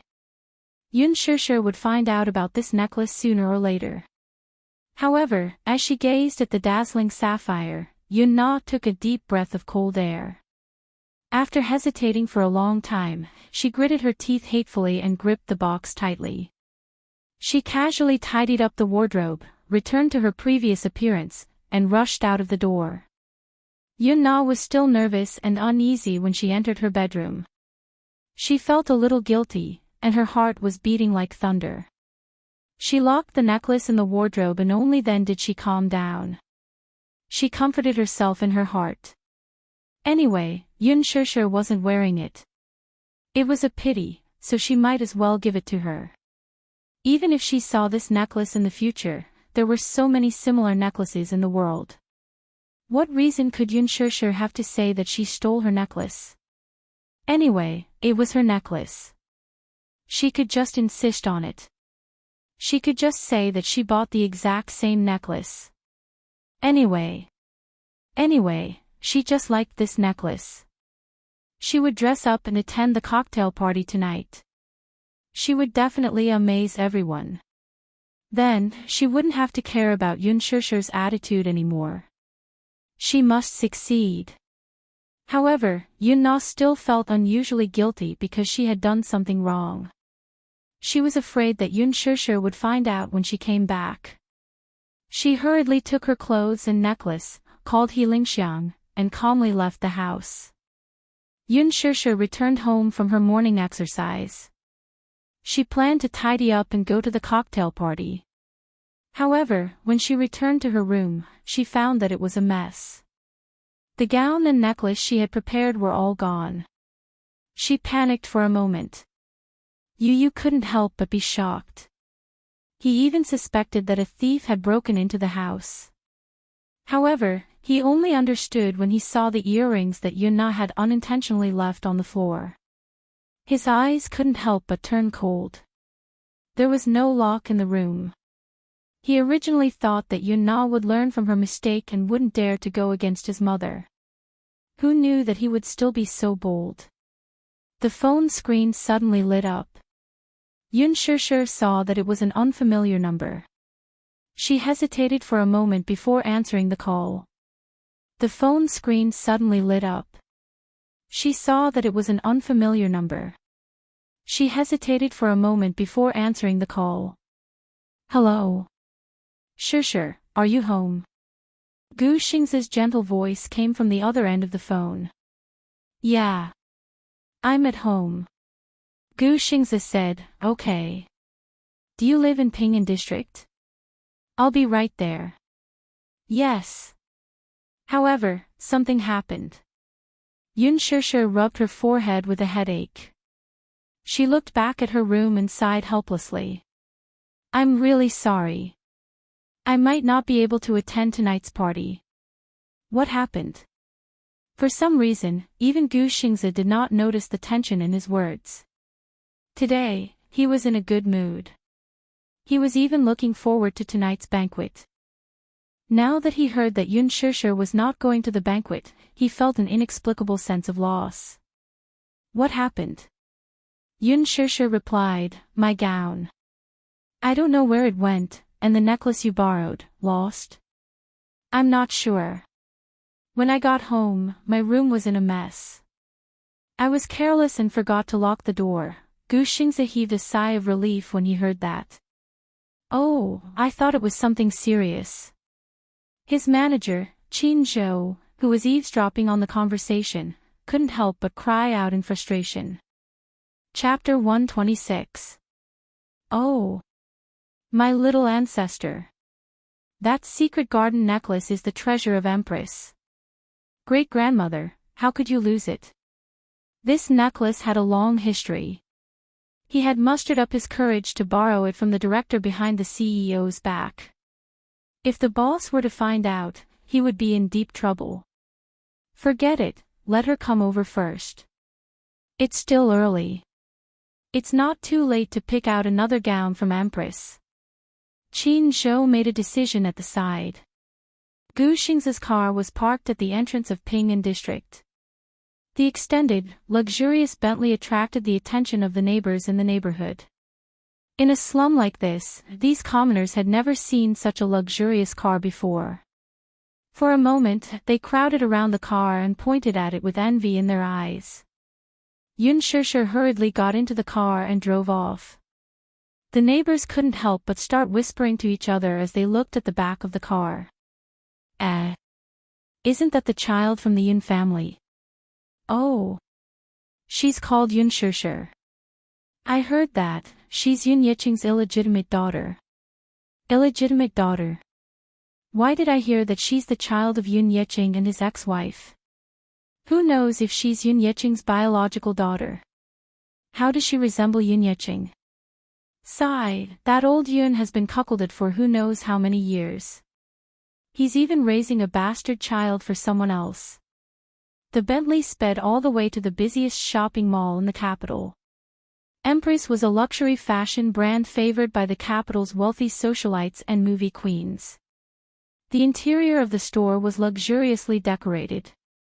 From the top-notch handmade gowns from Milan Fashion Week to a series of luxury brands from Italy, Empress was the capital's most eye-catching fashion icon. Therefore, not just anyone could step into this place. Even a third-rate celebrity could not cross such a high threshold. Therefore, when Qin Zhou solemnly handed Yun Shishir over to the image director, Alan, this woman who had always served the celebrities and socialites, had a dazed look on her face. Manager Qin, what's going on? Alan, this is Xing's female companion. Qin Zhou smiled, the meaning in his eyes self-evident.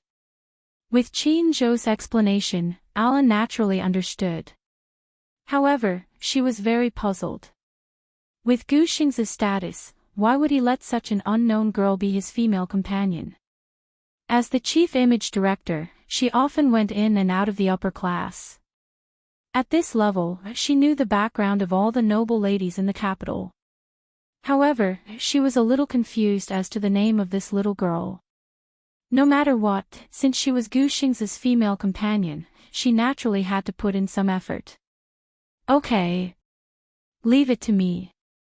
As Alan spoke, he turned to look at Yun Shishir gently and said with a smile, Miss Yun, please follow me. Qin Zhou suddenly saw a closed VIP room and looked around curiously. Alan, do you have any guests? As soon as he finished speaking, he saw the door of the VIP room open from the inside. A man in a neat suit walked out of the room. Gu Xingze heard the commotion and subconsciously turned his head to take a look, but his body suddenly froze at that moment. It's her. In the next moment, Gu Xingze's handsome face froze. Chapter 127. Mr. Xiao. Why are you here? Qin Zhou looked a little surprised. Xiao Dong turned his head and nodded at Qin Zhou with a fake smile. Then, a beautiful and luxurious figure walked out of the room. At that moment, the huge dressing room seemed to have become luxurious and magnificent. Han Yuyan was wearing a gorgeous long gown. Her makeup was exquisite and delicate. Her eyes were bright and beautiful. It was as if they could steal people's souls.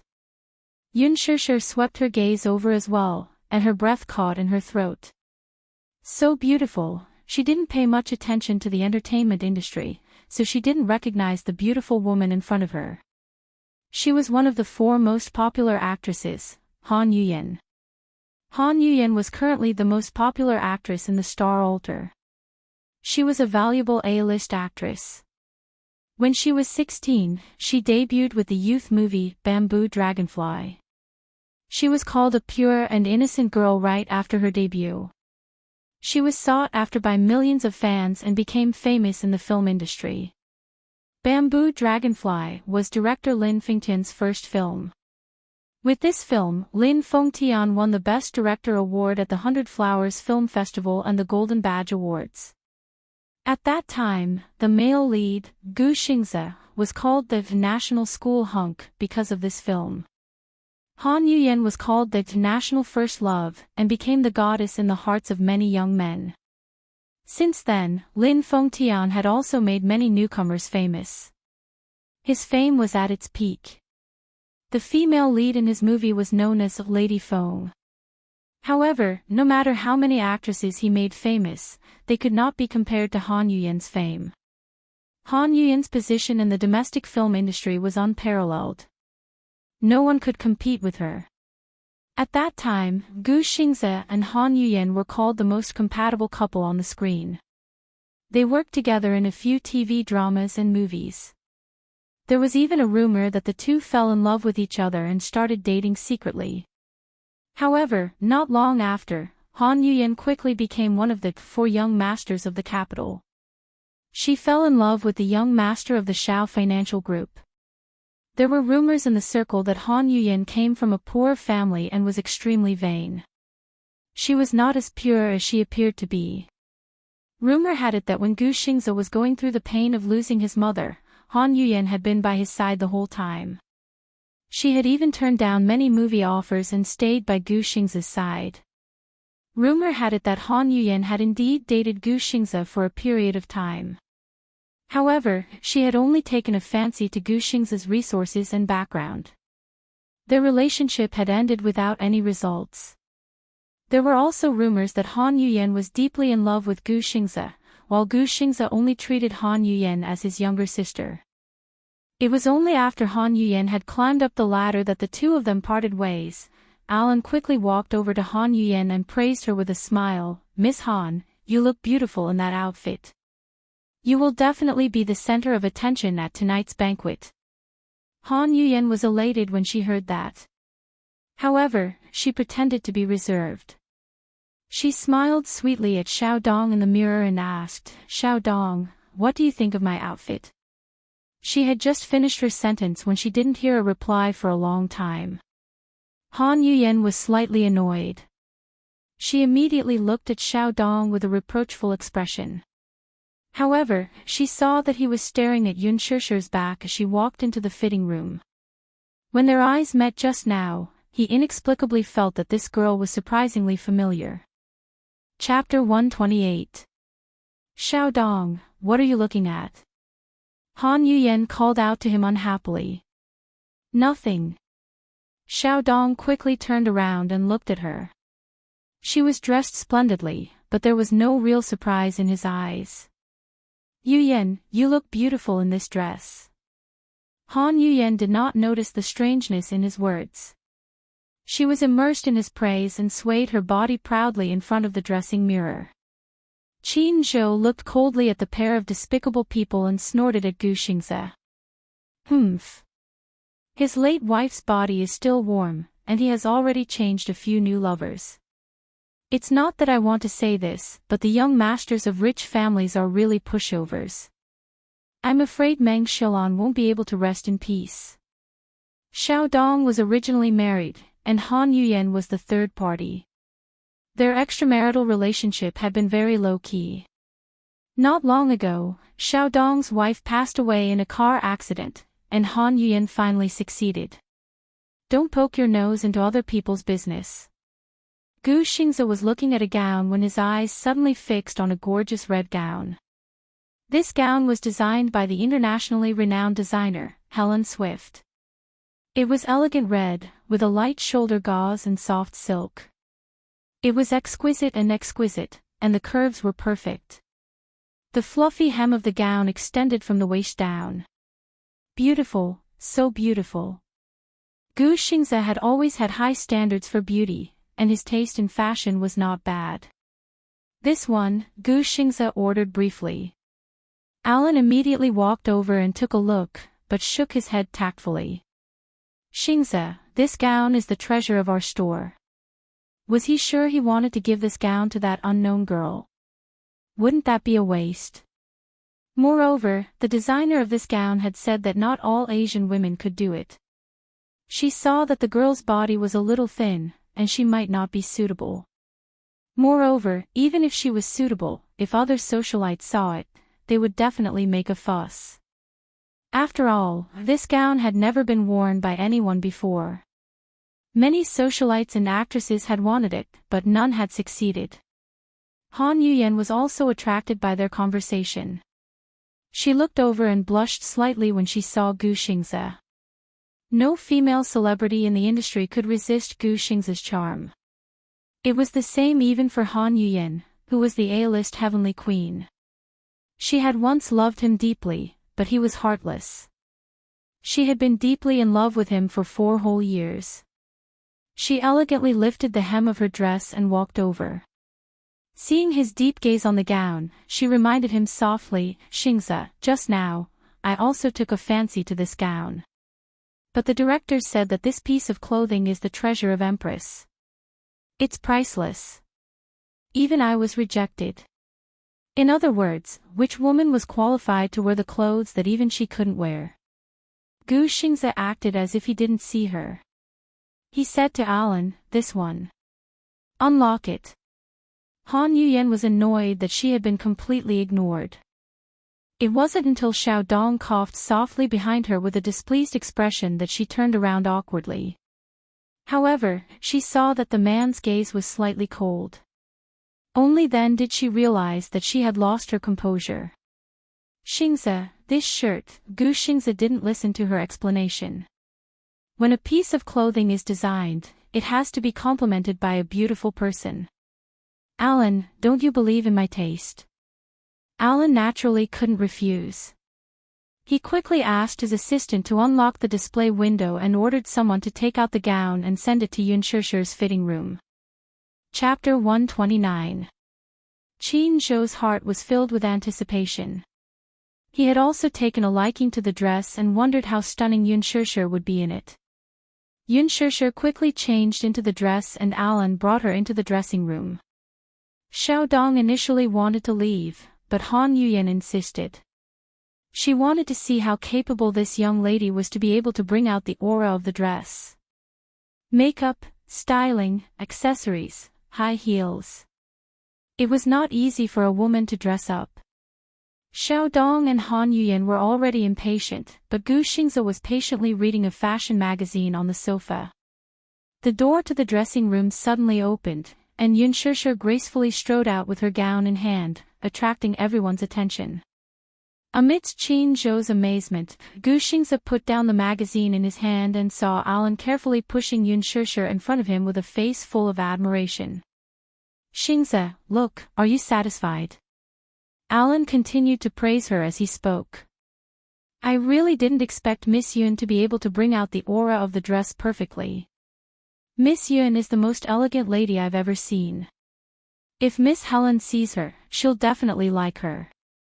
Gu Xingzi looked at Yun Shishir, and with just one glance, he could not help being attracted to her. He had been in the entertainment industry for many years and had seen countless people. However, at this moment, he couldn't help but marvel at the wonder and beauty of the creator. Beautiful. Extremely beautiful. Yun Shishir stood with her hands on her waist, looking noble and elegant. The red dress accentuated her exquisite and graceful figure. The soft satin clung tightly to her body, making her look sexy but not revealing. At the same time, it understated the nobility and restraint of the aristocracy. This was a dress that combined the mysterious sexiness of the East with the noble and elegant elements of Europe. It was tailor-made by a top designer and a top designer. This dress was worth a lot. Alan's evaluation was that Yun Shishir perfectly brought out the value of this dress. Even Gu Xingzi couldn't help but be mesmerized. He couldn't look away for a long time. As a result, Yun Shishir couldn't help but blush as he sized her up. Alan snickered in his heart. Although Second Master Gu usually looked cold and aloof, he was still a man, after all. Furthermore, Yun Shishir was as beautiful as a queen. Any man would find it hard to resist her. Very beautiful. Gu Xingzi admired her for a long time and commented from the bottom of his heart. It was a simple word, but it couldn't hide his amazement. Yun Shishir smiled faintly. She didn't seem to be overly proud of herself because of his comment. She looked at Qin Zhou respectfully and politely. Qin Zhou nodded even more diligently. "Shishir. Thank you." Yun Shishir smiled and elegantly turned around to look at herself in the mirror. She completely ignored the burning gaze from the side. Xiao Dong didn't expect that there would be a woman who was so beautiful. At this moment, all his attention was on her. The dress was beautiful, but what was even more beautiful was Yun Shishir's noble and restrained aura. Any man would be mesmerized by her. And he was no exception. Han Yuyan's eyes reddened. A woman's jealousy was very strong. She was like a proud peacock. She was originally proudly spreading her tail, but when she saw her territory being conquered, she couldn't accept it. Chapter 130. She was originally the center of attention, but now, no one in the hall was looking at her. She was like a doll that had lost its love and was mercilessly thrown aside. Han Yuyen tugged at Xiao Dong's sleeve, feeling wronged. "Darling, I also want this dress," she muttered softly. "Buy it, I want to wear it to the gala today. If I wear this dress, I'll definitely be prettier than this girl from God knows where." For a long time, the man did not respond. Han Yuyen raised her head in dissatisfaction and saw that Xiao Dong was also staring at Yun Shishir. His eyes were filled with amazement, admiration, and some unknown emotions. She looked even angrier and her tone became unhappy. "Xiao Dong." "Yes." He came back to his senses and lowered his head to look at her. Han Yuyen did not say anything else this time and only stared coldly at the dress. "Buy it." Xiao Dong hesitated for a moment. In his heart, he had already decided that no one other than this beautiful girl in front of him could wear this dress. However, looking at Han Yuyen's weak and aggrieved expression, he took a deep breath and walked forward. "Director, how much is this dress?" "I want it." Alan looked a little embarrassed and did not know how to answer for a moment. Gu Xingze had spoken first, so she could not afford to offend him. After all, Miss Yun was indeed stunning in this dress. If she rejected Xiao Dong, then she could not afford to offend him. Gu Xingze only stared at Yun Shishir's back and did not even look at him as he sneered. "Director Xiao, this dress is not something you can afford." Xiao Dong looked angry. "Gu Xingze, what do you mean by that?" "What do I mean?" Gu Xingze curled his lips in disdain. "I'm telling you clearly that I want this dress." Xiao Dong snorted coldly. Although Gu Xingze was a heavenly king, he was still a piece of trash in the entertainment industry. To put it bluntly, what was the difference between him and an actor in ancient times? He turned around and asked Alan directly, "Name a price for this dress." Qin Zhou's temper flared as he teased, "This gown is priced at 5 million yuan during the fashion week." "Mr. Xiao, are you that generous?" Xiao Dong didn't even bat an eyelid. 5 million. I'll take it. Qin Zhou raised a finger. Our Xingzhe is offering 10 million. We'll take it. He was furious and blurted out, "I'll pay 20 million. As expected of Chairman Xiao. Generous, so generous. Qin Zhou smirked. But Xingze has taken a liking to this gown. It won't be a problem for him to fork out 30 million yuan. 50 million. Xiao Dong slammed the table. Qin Zhou was speechless. Han Yuyen, who was standing at the side, saw the surprise on everyone's face and laughed secretly. The man she had hooked up with was the future owner of the Xiao enterprise. He was rich and powerful. Even though Gu Xingze had been in the entertainment industry for 10 years, he was still just a celebrity. How could he compare with Xiao Dong? Alan's face was also a little embarrassed. He only said faintly, "I'm very sorry, Mr. Xiao. Since young Master Gu has taken a fancy to this gown, he definitely won't let anyone else have it." Master Gu. What did that mean? Why? He's just a small celebrity. Qin Zhou frowned slightly and retorted mercilessly, "Mr. Xiao, please be more respectful with your words. Our Xingze isn't someone a small business supported by a woman can afford to offend. The Xiao enterprise wasn't as powerful as it was now. Xiao Dong was a man of striking appearance. Under his father's arrangement, he married the daughter of the wealthy Meng family. With the support of the Meng family, the Xiao enterprise was established today. Xiao Dong was furious. How dare a small manager look down on him and insult a company with hundreds of millions of assets as a small business? Then, he suddenly realized something. Young Master Gu. Why did Alan address Gu Xingze as Young Master Gu? Chapter 131. Did he mean that he was a nouveau riche and Gu Xingze was a real aristocrat? Qin Zhou was Huanyu Entertainment's ace manager. His ability to spout nonsense was top-notch. It was as if his mouth had been poisoned and every word he said was a gem. Gu Xingze was still a pure young man when he was with him. Now, under his influence, he had become a black-bellied person. Xiao Dong was so angry that he almost had internal bleeding. However, what he said was the truth and he could not refute it. Yun Shishir stood in front of the dressing mirror. The smile on her face froze for a moment. The atmosphere was too awkward. Gu Xingze looked at him coldly. You don't deserve to fight with me. Xiao Dong was furious. Just as he was about to speak, a sudden voice interrupted him.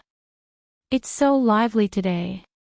A woman's arrogant voice suddenly came from outside the door. Everyone's faces froze and they looked at the door. Mu Wanru was wearing a well-tailored black dress, which made her look elegant and capable. When everyone looked at the man standing behind her, they were all stunned. The man stood behind her. He was wearing a tailored suit. His hands were in his pockets. His tall and slender figure was domineering. He looked like an elite of the empire. He looked very young. To others, he looked to be around 25 years old. However, he had a mature temperament. This kind of maturity was not a simple appearance. It was a steadiness that came from the inside out. He looked like a king who could pass judgment on the world. He was calm and unruffled. Especially that pair of deep and charming eyes that were hidden under the light. Paired with that angular face, just a glance was enough to make one's soul tremble. Such a man stood under the magnificent wall lamp. He was arrogant and oppressive.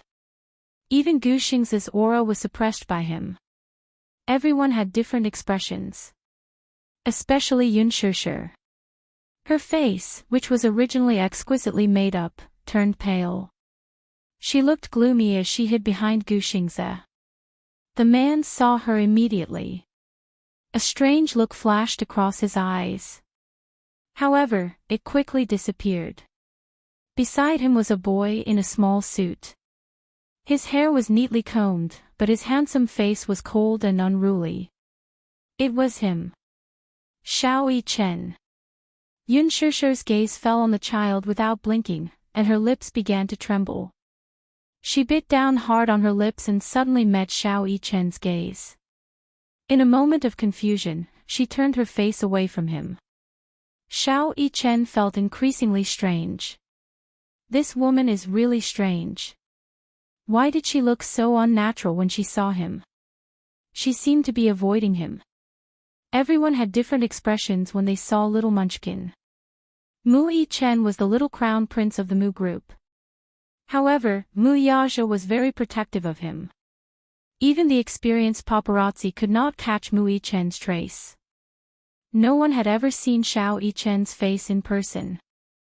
However, there were still rumors in the circle that Xiao Yichen was not the biological son of Mu Wanru and Mu Yaja. Mu Wanru had been diagnosed with congenital infertility. She had sought treatment everywhere and even tried IVF, but to no avail. The doctor said that she had lost the chance to be a mother in this lifetime.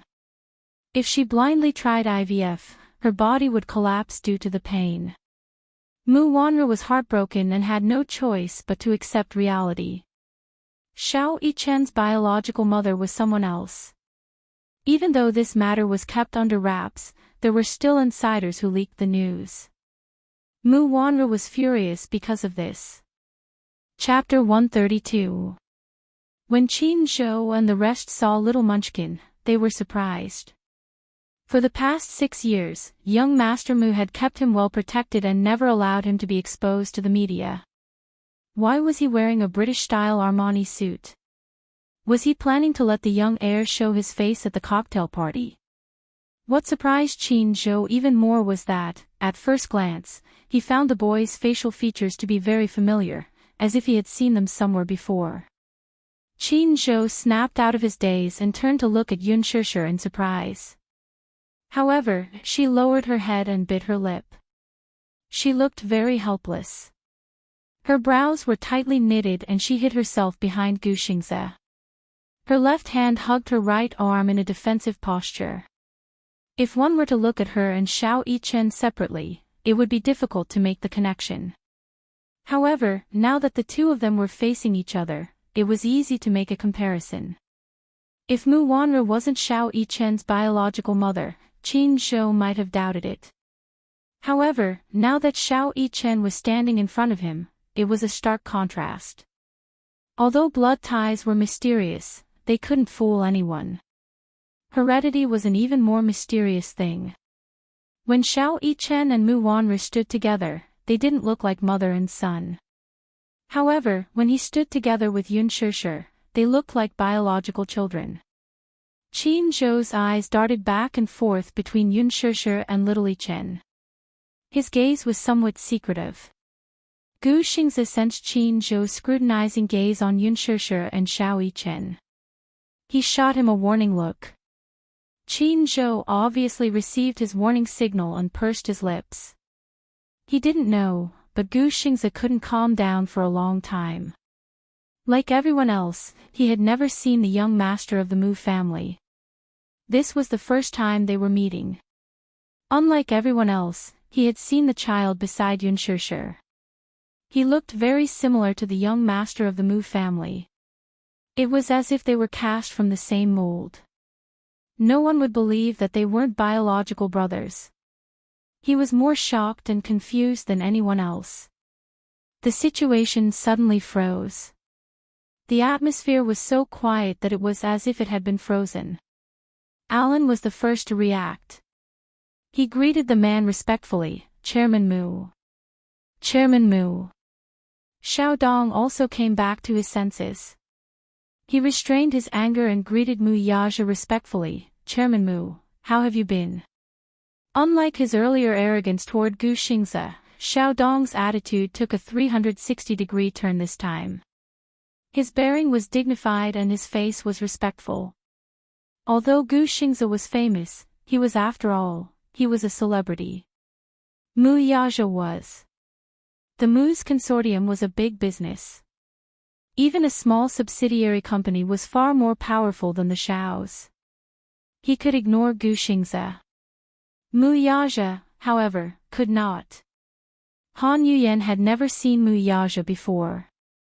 The air of the Mu group had always been mysterious and unpredictable. News about the Mu family had always been groundless. However, she also knew how to act according to the situation. Seeing that even the arrogant Xiao Dong was respectful to this man, she immediately put on an elegant demeanor. She put on a perfect smile and looked at Mu Yaja charmingly. Xiao Dong saw that Mu Yaja did not respond. He took a step forward and extended his right hand. Chairman Mu, do you still remember me? Chairman Mu. Could it be the rumored most mysterious wealthy family in the capital, the Mu family? Han Yuyan listened on the side and cursed in her heart. Who else could make the arrogant Xiao Dong put on a humble front to please a noble and respectfully address him as young Master Mu, except for the Mu family in the capital? Mu Yaja nodded and looked at him. Compared to Xiao Dong's flattering face, he still had a cold expression on his face. You are.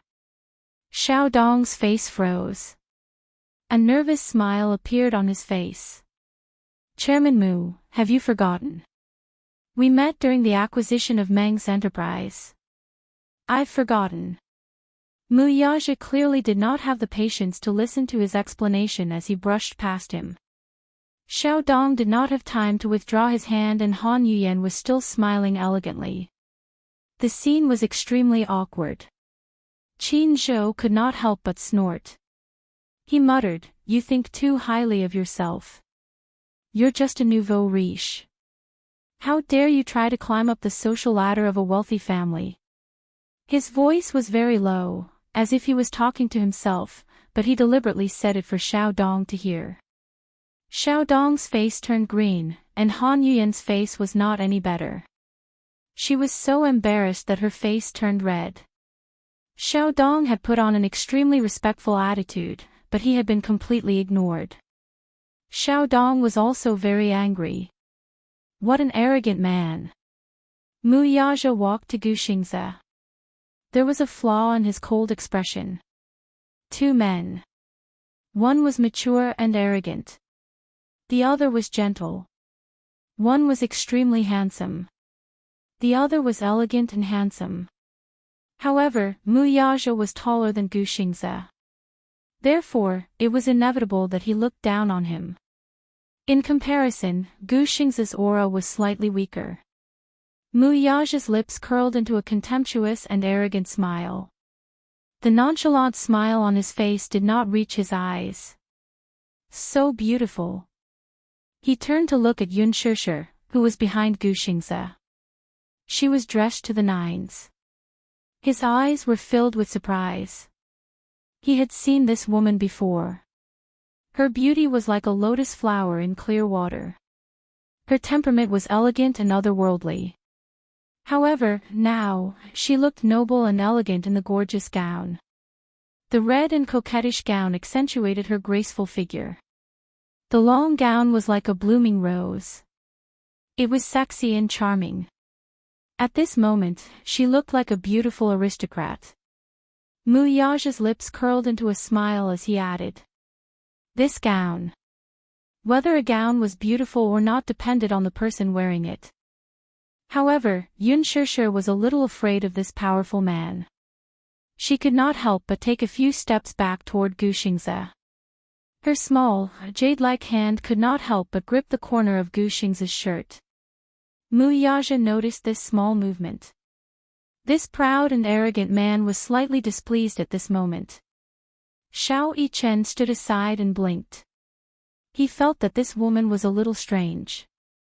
She looked so timid. Just like a little deer.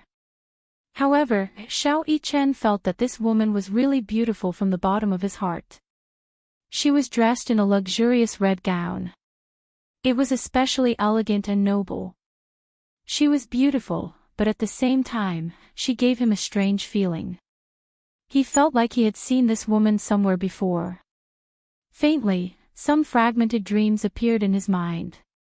He could not remember them at the moment, but he felt that this woman was so familiar.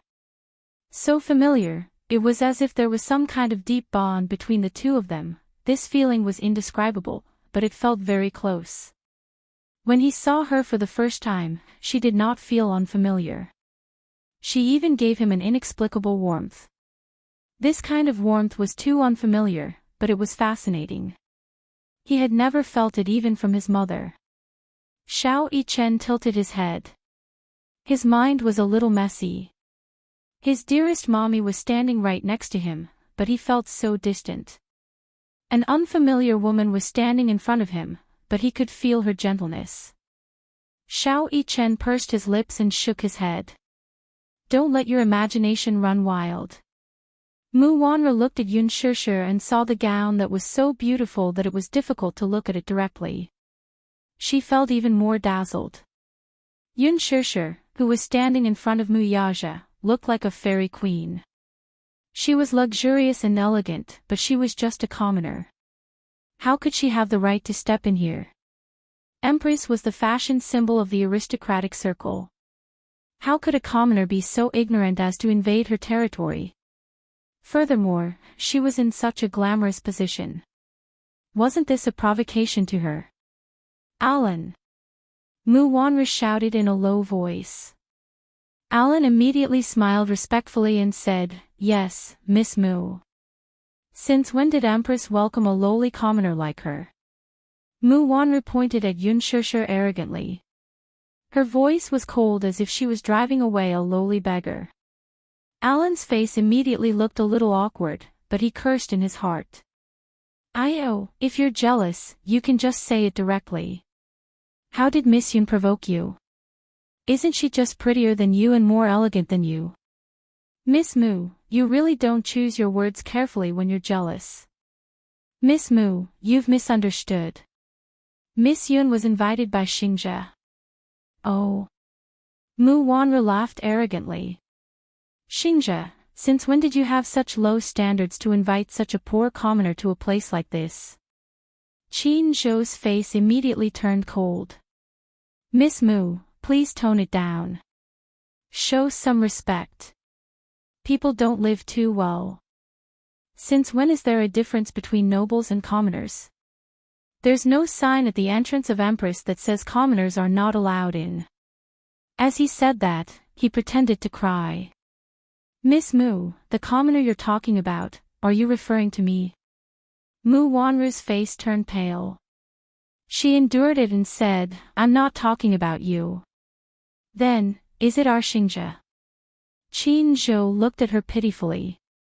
He was just short of using a handkerchief to pretend to be innocent. No, I'm talking about her. Mu Wanru secretly gritted her teeth and pointed at Yun Shishir. Aya, how did our Shishir become a commoner? She's Xingzhe's date tonight. I brought her here to try on this gown. Xingzhe's date. Gu Xingzhe's date. Mu Wanru was so shocked that her expression changed. Even Han Yuyan was shocked. Gu Xingzhe's date. What did that mean? It meant absolute exposure and headlines. Just based on Gu Xingzhe's popularity, he could dominate the headlines of many entertainment pages. Why? What did this woman have? Back then, when Huanyu promoted Han Yuyan, the company's higher-ups repeatedly pressured Gu Xingzhe to walk the red carpet with Han Yuyan, but he ignored them all.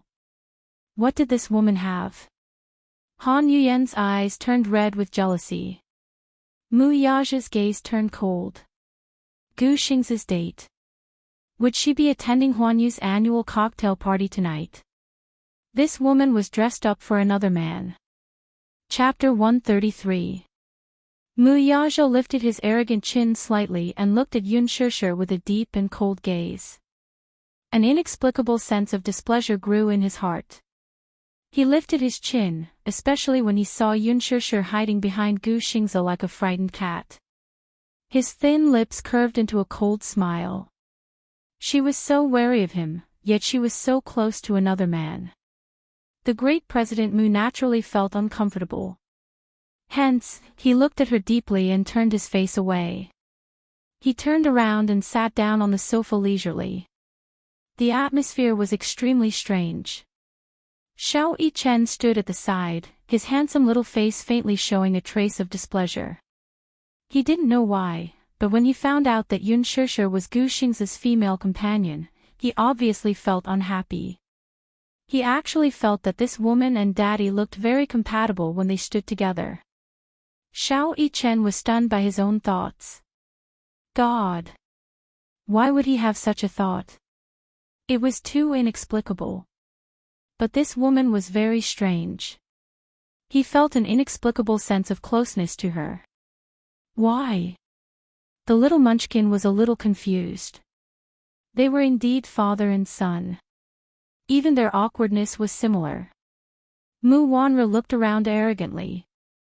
When her gaze landed on Yun Shishir, she suddenly felt a stab in her eyes. That luxurious gown was so glaring in her eyes. She then shifted her gaze and elegantly approached Yun Shishir. With a condescending look, she squeezed out a mocking smile from the corner of her lips. Ha, Xingzhe, when did your standards become so low? You actually found such a poor and lowly person to be your female companion. Mu Wanru glanced at Yun Shishir with a faint smile. Her eyes were full of contempt, as if she was a high and mighty queen and Yun Shishir was like a lowly female slave. The two of them had similar figures, but Mu Wanru was wearing a pair of 8-centimeter high stilettos, which made her taller than Yun Shishir.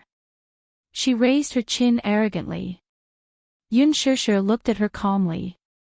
She wasn't shocked or angry, but her face was calm without a ripple of emotion.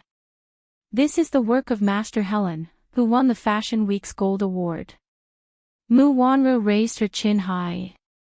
Who allowed you to wear it? Upon hearing this, Alan shrank his shoulders and immediately said respectfully, Young Madam Mu, I was the one who put it on her. you? Mu Wanra looked angry. Do you know how expensive this dress is? Who allowed you to put it on her? It was me, Gu Xingzi said calmly. I think this dress is very beautiful. It will definitely suit Shishir very well. Shishir.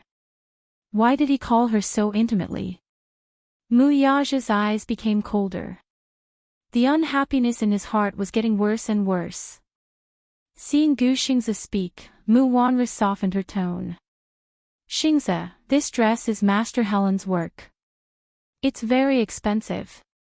How could you bear to? She's worth it. Besides, Shishir does look beautiful in it. Gu Xingzi lowered his head to look at her and reached out to tidy Yun Shishir's slightly messy hair. This seemingly intimate action couldn't help but hurt some people's eyes. Especially Mu Yaja, the unhappiness in his eyes became more and more bottomless. Damn it, he minded. He actually minded other people touching her. He was such an eyesore, this feeling was so damn unpleasant. Mu Wanra didn't notice Mu Yaja's unfathomable expression at all. She said, Xingzi, tonight is Huanyu Entertainment's annual cocktail party. There will be many distinguished guests and entertainment media present. Aren't you afraid of being mocked for bringing such an unknown female companion? When Qin Zhou heard her say such harsh words, his brows furrowed deeply and he was filled with displeasure. Alan also said softly, I think Miss Yun looks very good in it. Mu Wanra frowned slightly, pursed her red lips, and shot a sharp look at Alan. He was so frightened that he shut his mouth on the spot and didn't dare to say another word. When Han Yuyen heard this, her heart was filled with anger.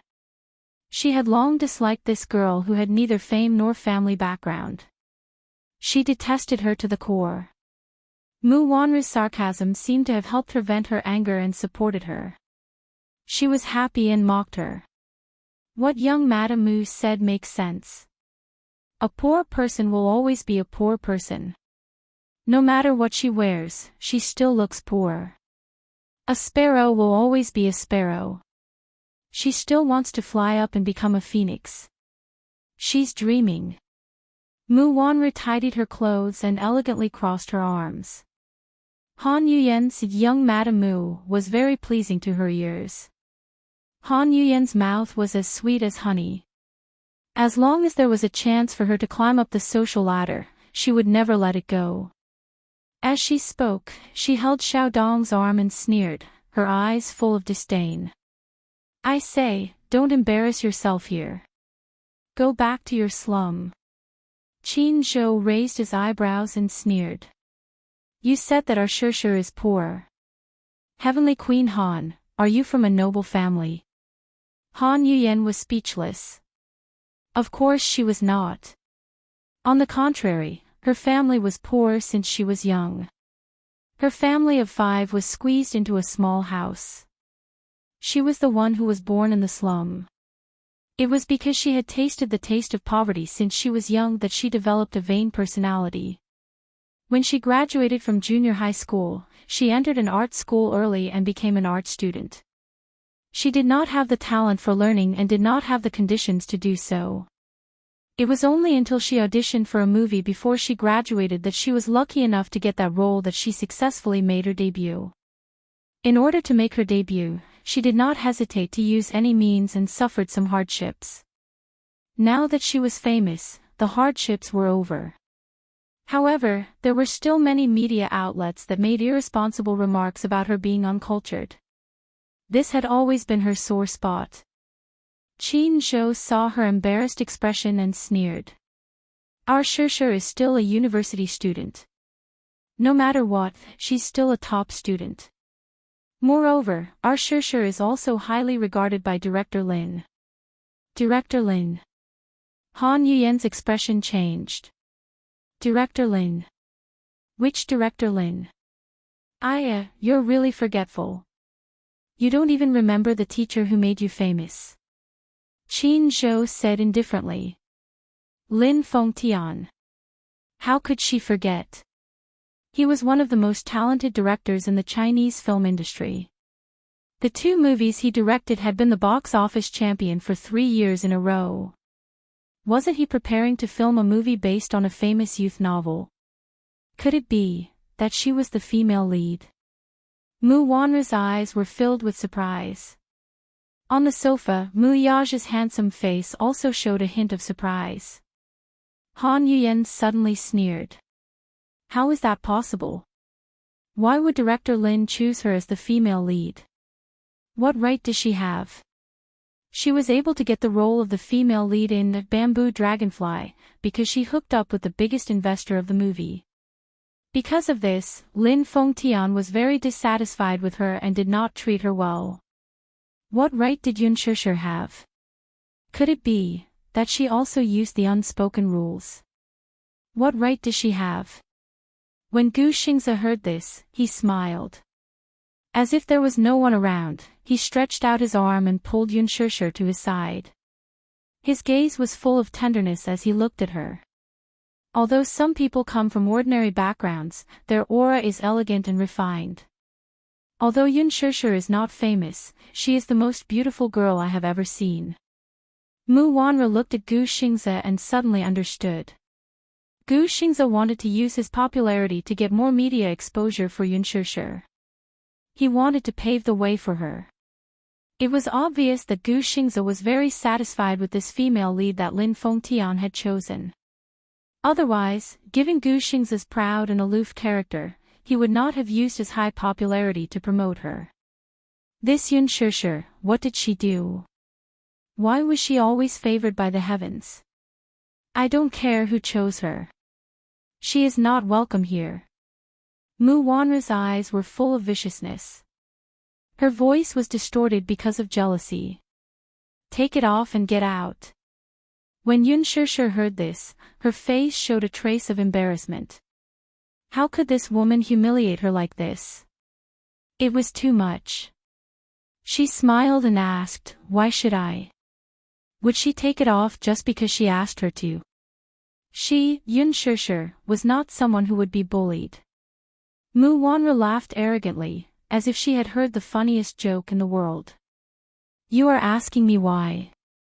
When Alan heard this, he couldn't help but remind her, Miss Yun, I am very sorry. Empress is a business that the Mu Corporation has invested in. Yun Shishir's eyes widened in shock. No wonder Mu Wanra was so arrogant. She was the female owner of Empress.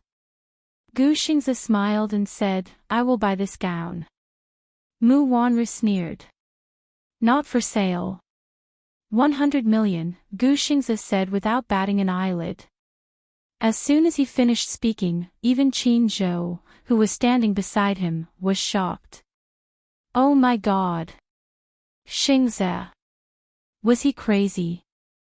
100 million, what kind of concept was that? Even if he liked Shishir very much, it was only 100 million for a gown. Was it worth it? Yun Shishir was deeply touched. She knew in her heart that this gown was not worth 100 million. Gu Xingze was only protecting her. If she really took off the gown and was chased out, that would be the greatest humiliation to her. And Gu Xingze was only using 100 million to protect her dignity. Was it worth it? Gu Xingze. Why was he so gentle with her? So careful and protective. Xingze. Are you crazy? Han Yuyen could not stand it anymore and said, this gown is not worth 100 million. I like it, he said calmly and concisely. He did not care about Han Yuyen's unwillingness at all. 100 million, I will buy it, Gu Xingze looked at Mu Wanra calmly and announced. You. Mu Wanra was furious and looked at him in disbelief. Mu Yaja's cold voice sounded from the side. Not for sale. Hearing this, everyone sucked in a breath of cold air. He was not selling it even for 100 million. Why? Qin Zhou was also angry. Chairman Mu, 100 million is a sky-high price. Mu Yaja leaned on the sofa lazily and elegantly. He was as calm as an emperor in ancient times. His domineering aura spread to every corner. Chapter 134. Mu Yaja leaned on the sofa lazily and elegantly. He was as calm as an emperor in ancient times. His domineering aura spread to every corner of the room. "Do you think I lack this 100 million? Everyone's expression froze. After a moment of shock, they understood that Mu Yaja, as the heir of the huge Dishing financial group, naturally had the right to decide the life and death of the group. Dishing Financial Group was not only important in the capital, but also in the entire Asian financial industry. Mu Yaja did not lack 100 million. Han Yuyen was even more shocked. She only knew that the Mu family was one of the wealthiest families in the capital, but she did not know that the Mu family was so powerful. Compared to them, Xiao Dong, who was standing beside her with a serious expression, could not even withstand a single blow. Han Yuyen bit her lip hard and started to hate herself for being so short-sighted. She could not help but feel jealous of Mu Wanru. Compared to the Mu family, the Xiao family was a joke. It was nothing.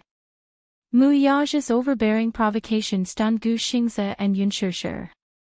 Even Qin Zhou, who had always been sharp-tongued, sighed helplessly. He knew Mu Yaja too well.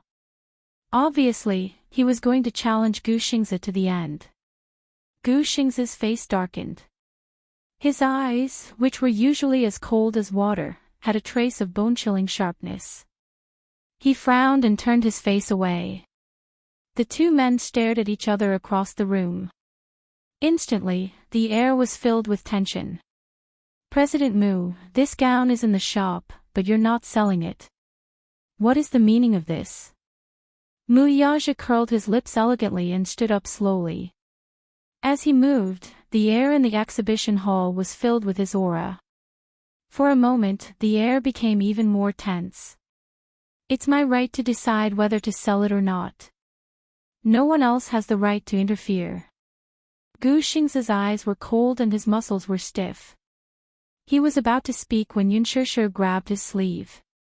Startled, he lowered his head and saw her smiling brightly.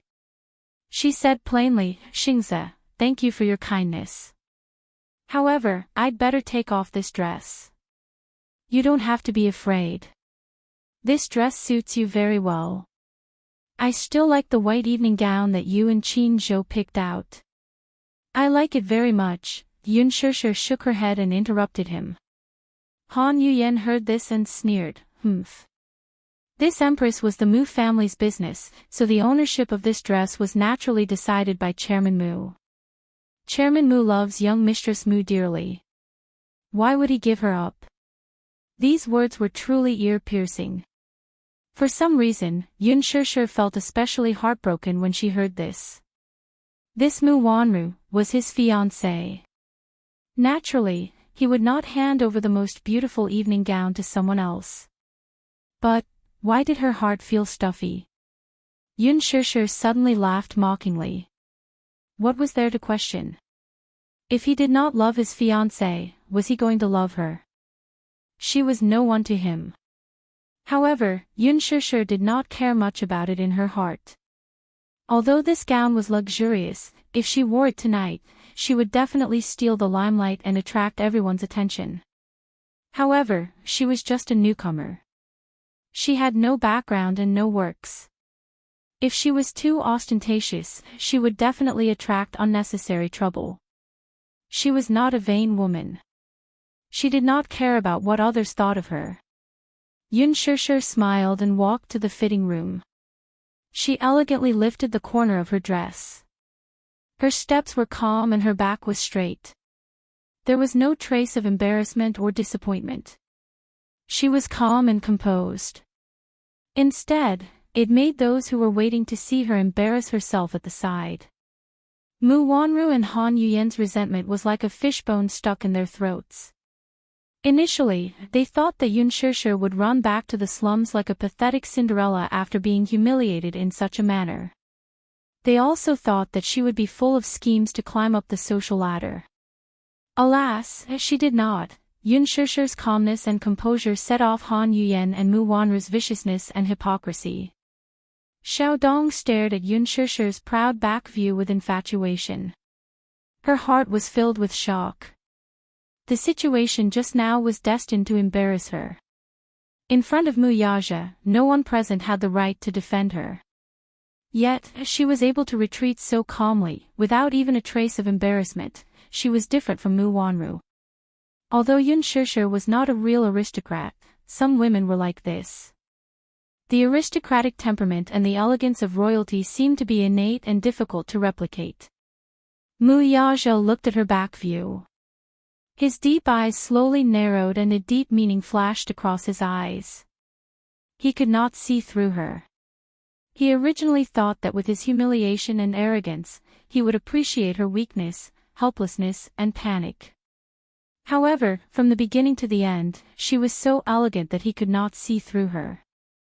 He was unhappy. He was very unhappy. He felt that this woman was not as easy to control as he thought. He admitted that the reason why he humiliated her so brazenly and embarrassed her was because she was hiding behind another man despite her meek appearance. Compared to her beside Gu Xingze, Yun Shishir in front of him was like a fully armed cat. She stretched out her sharp claws and fangs, not allowing him to violate her. Perhaps it was because this man hid his desire to conquer very well. He was usually quiet, but in fact, his desire to control was amazing. This was his nature and instinct. The blood of an emperor flowed in his bones and he would not allow anyone to disobey him. However, he met a woman who was equally stubborn to the bone. Mu Yaja pursed his thin lips into a line and his eyes were unreadable. Seeing this, although Alan could not bear to see it, he followed closely behind. With his help, Yun Shishir changed into the evening gown that Qin Zhou had his eyes on. She changed her hairstyle and matched it with simple but luxurious jewelry. Feeling guilty, Alan was especially attentive when he helped her do her makeup. After changing into a simple and elegant evening gown, the makeup naturally had to be changed as well. After changing the gorgeous makeup on her face to clear crystal makeup, Alan looked at her reflection in the mirror. What he saw was Yun Shishir's extraordinary face. Her facial features were exquisite and beautiful. Alan was a top stylist, so he did the makeup all by himself. Yun Shishir stood up and looked at Alan with a smile. She was still as perfect and flawless as ever. Alan was amazed again. A truly beautiful person was born extraordinary and did not need to rely on makeup. Even though Yun Shishir was only wearing a simple white gown, she was still radiant. When she lifted the hem of her gown and walked out of the changing room, she attracted everyone's attention once again. Gu Xingze was even more amazed than before. Xiao Yichen, who was sitting in Mu Yaja's arms, was even more amazed. Qin Zhou, who was beside them, was stunned. Han Yuyan, who was beside them, was jealous and amazed. This girl made people jealous. Her beauty and temperament were blessed by the heavens. Why was she so blessed by the heavens? Mu Wanru's expression was even more complicated. Her eyes were filled with viciousness. Yun Shishir walked towards Gu Xingze and Qin Zhou and smiled. What do you think? Great. Beautiful, too beautiful. Shishir, you look good in anything. You're a natural clothes hanger.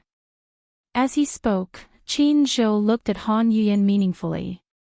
He didn't forget to add, unlike some people, no matter how beautiful the clothes are, they're nothing but a foil to her. You can't compare people to people. His words made Han Yuyan's face turn white. However, she did not say anything in response to Qin Zhou's sarcasm. Although Qin Zhou was a manager, he was the trump card of Huanyu Entertainment. He had countless resources and a strong background. She could not afford to offend him.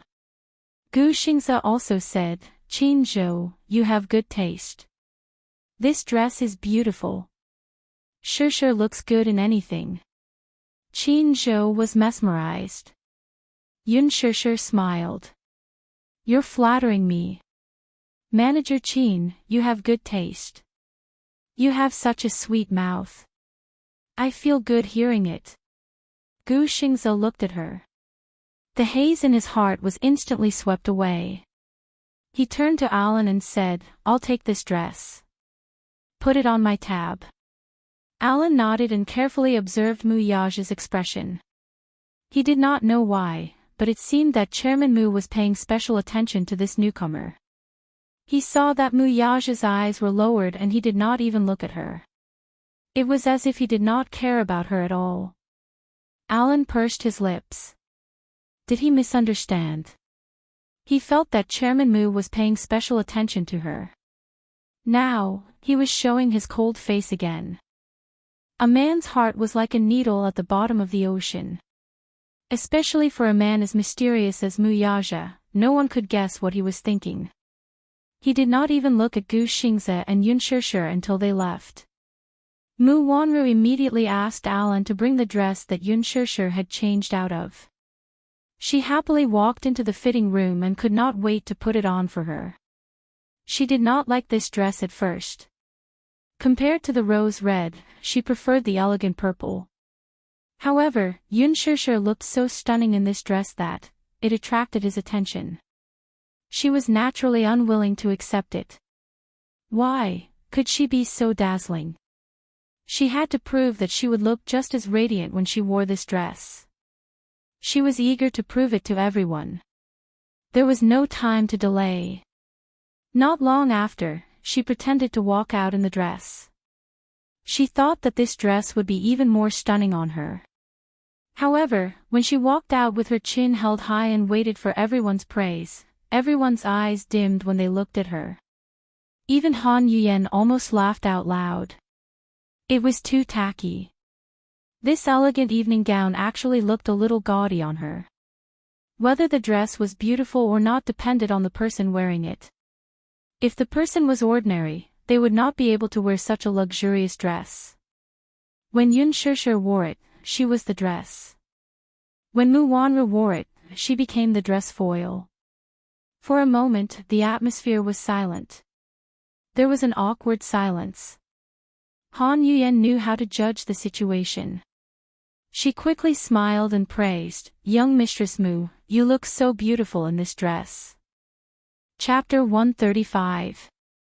It was just a few words of vulgar praise, but little Li Chen could tell at once that there was an unconcealed compliment in them. It sounded like a hypocritical compliment, but in the current situation, it was too awkward. This compliment was extremely awkward in the stifling silence of the scene. There was no comparison or contrast. Perhaps everyone had seen how stunning Yun Shishir looked in this gown, but when Mu Wanru put it on, it instantly paled in comparison. It was supposed to be an elegant evening gown, but on Mu Wanru, it was indescribably tacky. Yun Shishir's figure was curvy and exquisite. Her waist was slim, her legs were straight and slender, and she had beautiful shoulders and collarbones. When she put on this evening gown, these advantages were perfectly displayed. However, Mu Wanru's figure was not suitable for it. Her voluptuous upper body was undoubtedly exposed, and it looked extremely tacky. Mu Yage opened his handsome eyes slightly, and his cold gaze landed on her body. He suddenly felt extremely disgusted. Once again, he recalled how gorgeous Yun Shishir looked when she wore this evening gown. The contrast was too stark. After a moment of silence, Alan immediately reacted and praised, Young Madam Mu, you look really beautiful in this gown.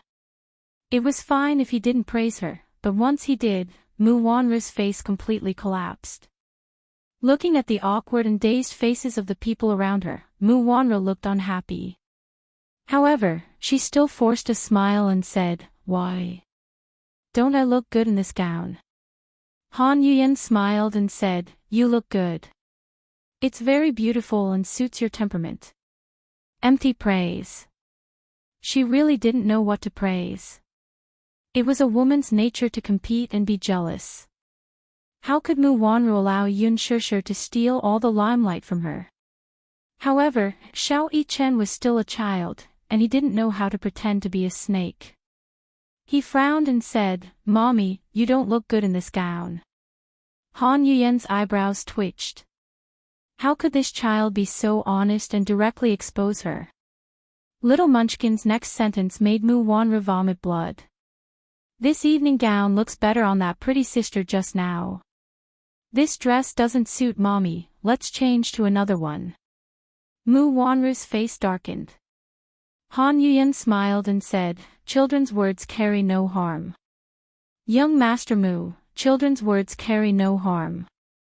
Young Mistress Mu looks really good in this dress. Humph, you're trying to curry favor with my mommy.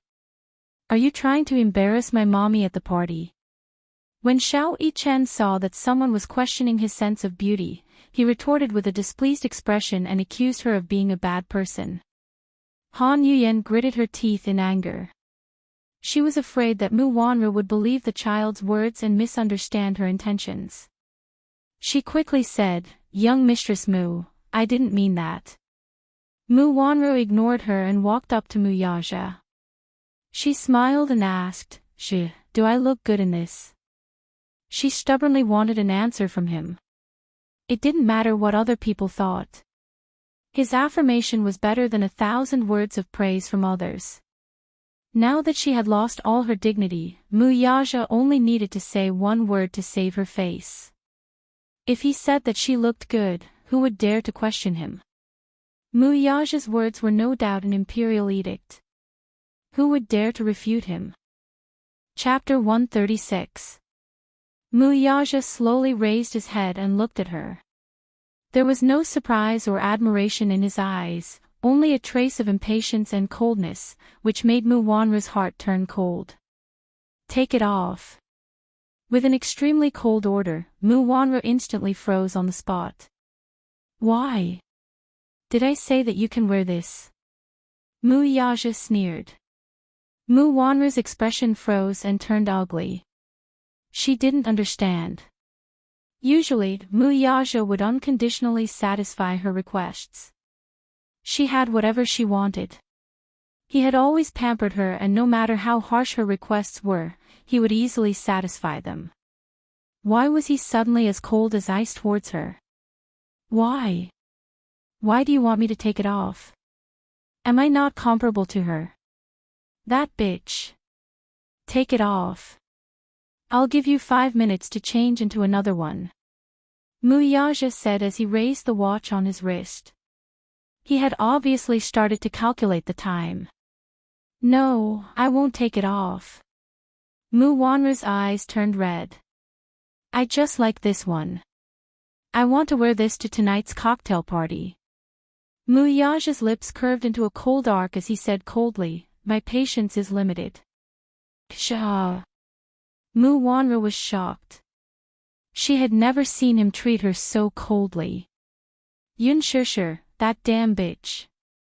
She must be the reincarnation of a vixen. All the men who saw her acted as if their souls had been taken away. Mu Yaja said coldly, there's still 1 minute. In other words, after this minute, her last shred of decency would be gone. He had always been true to his words. Feeling extremely wronged, Mu Wanra stomped her feet angrily and returned to the fitting room to change into a new gown. The Bentley smoothly drove off the highway and slowly drove towards the venue of the cocktail party. In the car, Yun Shishir silently lowered her head. The stubbornness and confidence had faded from her body, and her side profile looked a little down and out. Gu Xingzi sat beside her and looked at her leaning against the window with her head lowered. Her thin and small body inevitably made his heart ache. She was a girl who made one's heart ache and could easily arouse a man's desire to protect her. Gu Xingzi thought of the little boy who looked very similar to her in the Empress exhibition hall just now, and some guesses and doubts emerged in his heart. It was rumored that the young madam of the Mu family and the heir of the Mu group were engaged since birth. They were childhood sweethearts. Mu Wanra was Mu Yaja's beloved fiancé. However, this was only on the surface. In fact, Mu Yaja was a man who was apathetic to the core. He had never fallen in love with any woman. Mu Wanra was not little Li Chen's biological mother. She had been diagnosed as a mother's mother's Mu. Xiao Yichen's biological mother was someone else. Could it be her? That day, he saw the boy in her arms. Whether it was age or facial features, he was exactly the same as Xiao Yichen. Gu Xingze smiled slightly. He actually cared a little. However, he had no right to ask. Qin Zhou also kept looking at her. He wanted to say something but hesitated. He wanted to care, but he was in no position to ask. Yun Sheshe raised her head and looked at Gu Xingze. She sincerely thanked him. Xingze, thank you so much just now. Thank you for protecting me. What are you thanking me for? Gu Xingze looked at her in amusement. That gown was really beautiful, but it's really not worth it to exchange for 100 million yuan. Not worth it. Gu Xingze smiled and said, it's worth it. Yun Sheshe looked at the handsome man in front of her in surprise. His lips were curved into a gentle smile, but his tone was extremely firm. Chapter 137. Sheshe, you deserve the best. It was a short sentence, but it was like a spring breeze. Gu Xingze looked at her with a gentle smile. Yun Sheshe was flattered. Gu Xingze, why are you so good to me? I don't know. Gu Xingze smiled. You're a girl who makes my heart ache. Thank you. Yun Sheshe said sincerely. Tonight was Huanyu Entertainment's 10th anniversary party. Celebrities from film, television, and singing, as well as many well-known directors and investors, as well as international mainstream media reporters, were all present to witness this grand event. Huanyu Entertainment's predecessor was Universal Records, the country's leading gold medal record company. It had made countless popular idol singers famous, and for a time, it looked down on the domestic record industry. Later, when the record industry was in a slump, Universal Records quickly went downhill. After it was acquired by Dishing Financial Group, it was officially renamed Huanyu International Entertainment Agency. It gathered A-list big shots and 4 ace managers, continuing Universal Records' glory years ago. Unknowingly, Huanyu Entertainment had been established for 10 years. Tonight's party would be unprecedented. It was no wonder that those little models and has-been artists were racking their brains to walk the red carpet at this party. If they could seize this opportunity, they would be able to make a beautiful comeback. One must know that many well-known directors and producers were present tonight. What was more precious was that even Dishing Financial Group's CEO would be present. Dishing CEO. He was the crown prince of the Mu family, the capital's richest family, and the future heir of the Mu Group. Mu Yaja had always been mysterious. The news about him was all groundless. The public knew very little about this noble and mysterious crown prince, and he rarely appeared in public. When the socialites and aristocratic daughters in the circle learned about this, they all dressed up meticulously in order to leave a deep impression in front of this honorable CEO and win some attention. So what if he had a fiancée? Wealthy families like the Mu family were divided into the first, second, and third wives. Mu Yaja had 3 wives back then. Mu Yaja's father was the first wife's son, and he was doted on by Grandpa Mu. Therefore, there are also a lot of high-class nobles in this banquet, in order to be able to see the Mu family's young master's elegant demeanor. Even if they can't attract Mu Yaja's attention, if they can climb up the ranks of the Mu family's side branch, it can be considered as climbing up the social ladder. Therefore, as soon as the reporters arrived, they were stunned by the dazzling jewels in the hall. It was too extravagant. It was simply corrupt. In the entire capital, only the Mu family has such influence.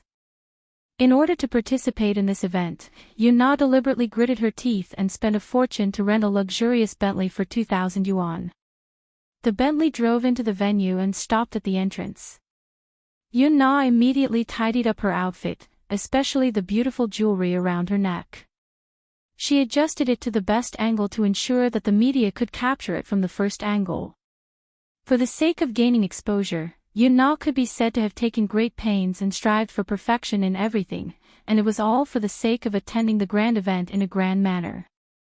Humph, Yun Shusher, you don't deserve to attend this kind of cocktail party. You should just stay at home with that bastard child of some unknown man and watch her on the TV. Yun Na cursed viciously in her heart. The chauffeur opened the car door, and Yun Na immediately revealed a flawless smile.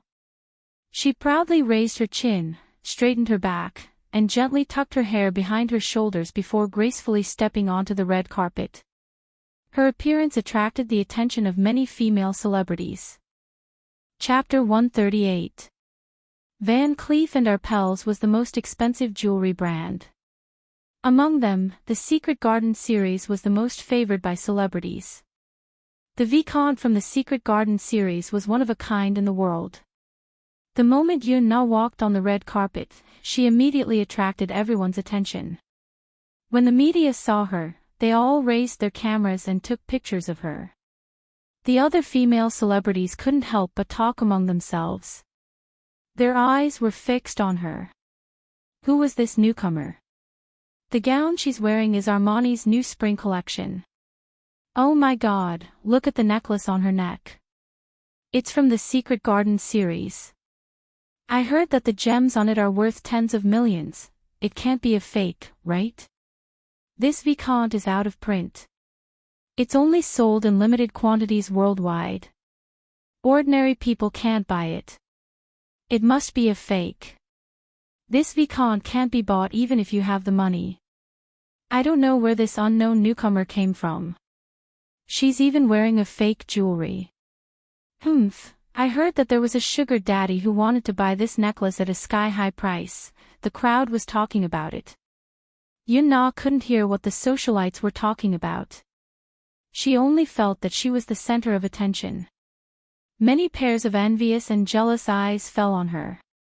She was very pleased with herself. Yun Na raised her head proudly and puffed out her ample chest. She walked to the entrance but was politely stopped by the concierge at the door. Hello, madam. Please show me your invitation card. Invitation card. Did this cocktail party need an invitation card? Yun Na was a little flustered for a moment, but she quickly calmed down and raised her chin proudly. She sneered in disdain and was so angry that she laughed. What do you mean? You're asking me for an invitation card? Are you suspecting that I came uninvited? I'm sorry, madam. You misunderstood. Entering with an invitation card is one of the procedures of the cocktail party. The concierge had a decent smile on his face, but there was a trace of doubt in his eyes. The entrance checkpoint of the cocktail party was set up very carefully, in order to prevent small models and unknown stars from sneaking into the venue. Some celebrities didn't receive an invitation but still wanted to sneak in. Guan Yu's annual cocktail party had sent out a total of 500 invitations, 100 VIP cards, and 100 seats for the media in the venue. Every guest had to show their identity when they entered the venue. Otherwise, they would be blocked outside the door. No one was an exception. Yun Na looked a little embarrassed and said unhappily, I'm with Director He. Do I need an invitation? And then may I ask which director's female companion you are? Director He Lingxiang. Puchi. Suddenly, a disdainful sneer came from beside him. Yun Na furrowed her brows in embarrassment and turned her head, only to see that the person laughing at her was actually one of the 4 most popular young actresses, Yang Mi tonight. She was wearing an evening gown with golden tassels. It was so long that it reached the ground, making her look slender and elegant. It was simple yet luxurious, especially the diamond necklace around her neck. Coupled with her exquisite makeup, she looked stunning. As someone who stood at the peak of public opinion, Yang Cheng naturally knew how to create momentum for himself. As soon as he appeared, he instantly killed countless furlants. However, halfway through the red carpet, the limelight was stolen by this newcomer who came out of nowhere. Yang Mi was naturally unhappy. Chapter 139. Where did this newbie come from? How could she not know the rules? An unknown newbie dressed so luxuriously and dared to steal the limelight from them. She had no sense of propriety at all. This wasn't her home ground. Was she doing this on purpose? Yang Mi didn't have a good impression of her. Yun Na was the typical big-breasted but brainless type. She had stolen the limelight the moment she appeared and offended many actresses. Which director did you come with? Yang Chang slowly walked in front of her and asked arrogantly. Yun Na looked at her and was a little defeated by her aura. This Yang Chang had such a strong aura. His arrogant eyes were so oppressive that even her confidence was suppressed. I'm with director He. I'm his female companion. Yang Mi was deliberately making things difficult for her. Who asked her to steal her limelight? She didn't know how to restrain herself. Naturally, she wouldn't let her off easily. There are so many directors with the surname He. Not everyone has the right to enter such an event. Tell me your name and see if I know you. Yun Na bit her lip. Why did Yang Mi have to make things difficult for her? What did it have to do with her whose companion she was? However, she knew that Yang Mi was someone with a strong background. In the entertainment industry, every actress who was doing well had a strong backer. She couldn't afford to offend them. Otherwise, as a newbie, she wouldn't dare to offend someone and be blacklisted before she even debuted. Thus, she said respectfully, It's He Lingxiang, director He. You can't even speak coherently. You're just a nobody who hasn't seen the world. You're delusional to think that you can enter such an event. You're not worthy. Sister Mi, she just said that she's He Lingxiang's companion. That director He. He. A well-dressed actress beside Yang Mi whispered to her. This actress was called Tang Yu. She had just debuted not long ago and played a supporting role in a period drama starring Yang Mi. She had gained some popularity with the audience and accepted many roles. Recently, she had been very close to Yang Mi. She seemed to be whispering, but it seemed like she was deliberately saying it to someone. Every word was extremely humiliating. Newbies nowadays are so unscrupulous in order to climb up the ranks. What kind of person is He Lingxiang? She has the ability to climb into director He's bed. What a taste! Yang Chang sneered and said, Isn't that so? Some newbies don't know the immensity of heaven and earth. They think that they can climb up the ranks just by hugging a big thigh. They don't even know how much they are worth. Don't think that the entertainment industry is a place where anyone can step into. That's right. Yun Na was filled with grievances as Yang Jian and Tang Yu made things difficult for her at every turn, yet she didn't dare voice her anger. She could only pinch the corner of her dress and purse her lips as tears welled up in her eyes. Tang Yu continued to add fuel to the fire. Look at her. She's pretending to be wronged. Big sis Mi, she seems to be quite scheming. Look at her outfit, she's clearly trying to steal your limelight. She's not worthy. Yang Chang sneered. I think her outfit is fake. Yun Na immediately defended herself. No. Then where did the necklace on your neck come from? Yang Chang obviously didn't believe him. This necklace is worth tens of millions. Can you afford it? How is that possible? It must be fake. She's obviously a commoner. She's so unsophisticated. Some of the invited actresses at the side also surrounded them. Their words of ridicule were extremely vicious. Chapter 140. Thus, Yun Na was at a loss as she was surrounded by them. She braced herself and listened to their endless insults as the grievances in her heart turned upside down. Just you wait. Just you wait. She would remember every debt she owed him today. When she made it big, she would pay them back 100 times, 1,000 times over. Many of the reporters at the side sympathized with her.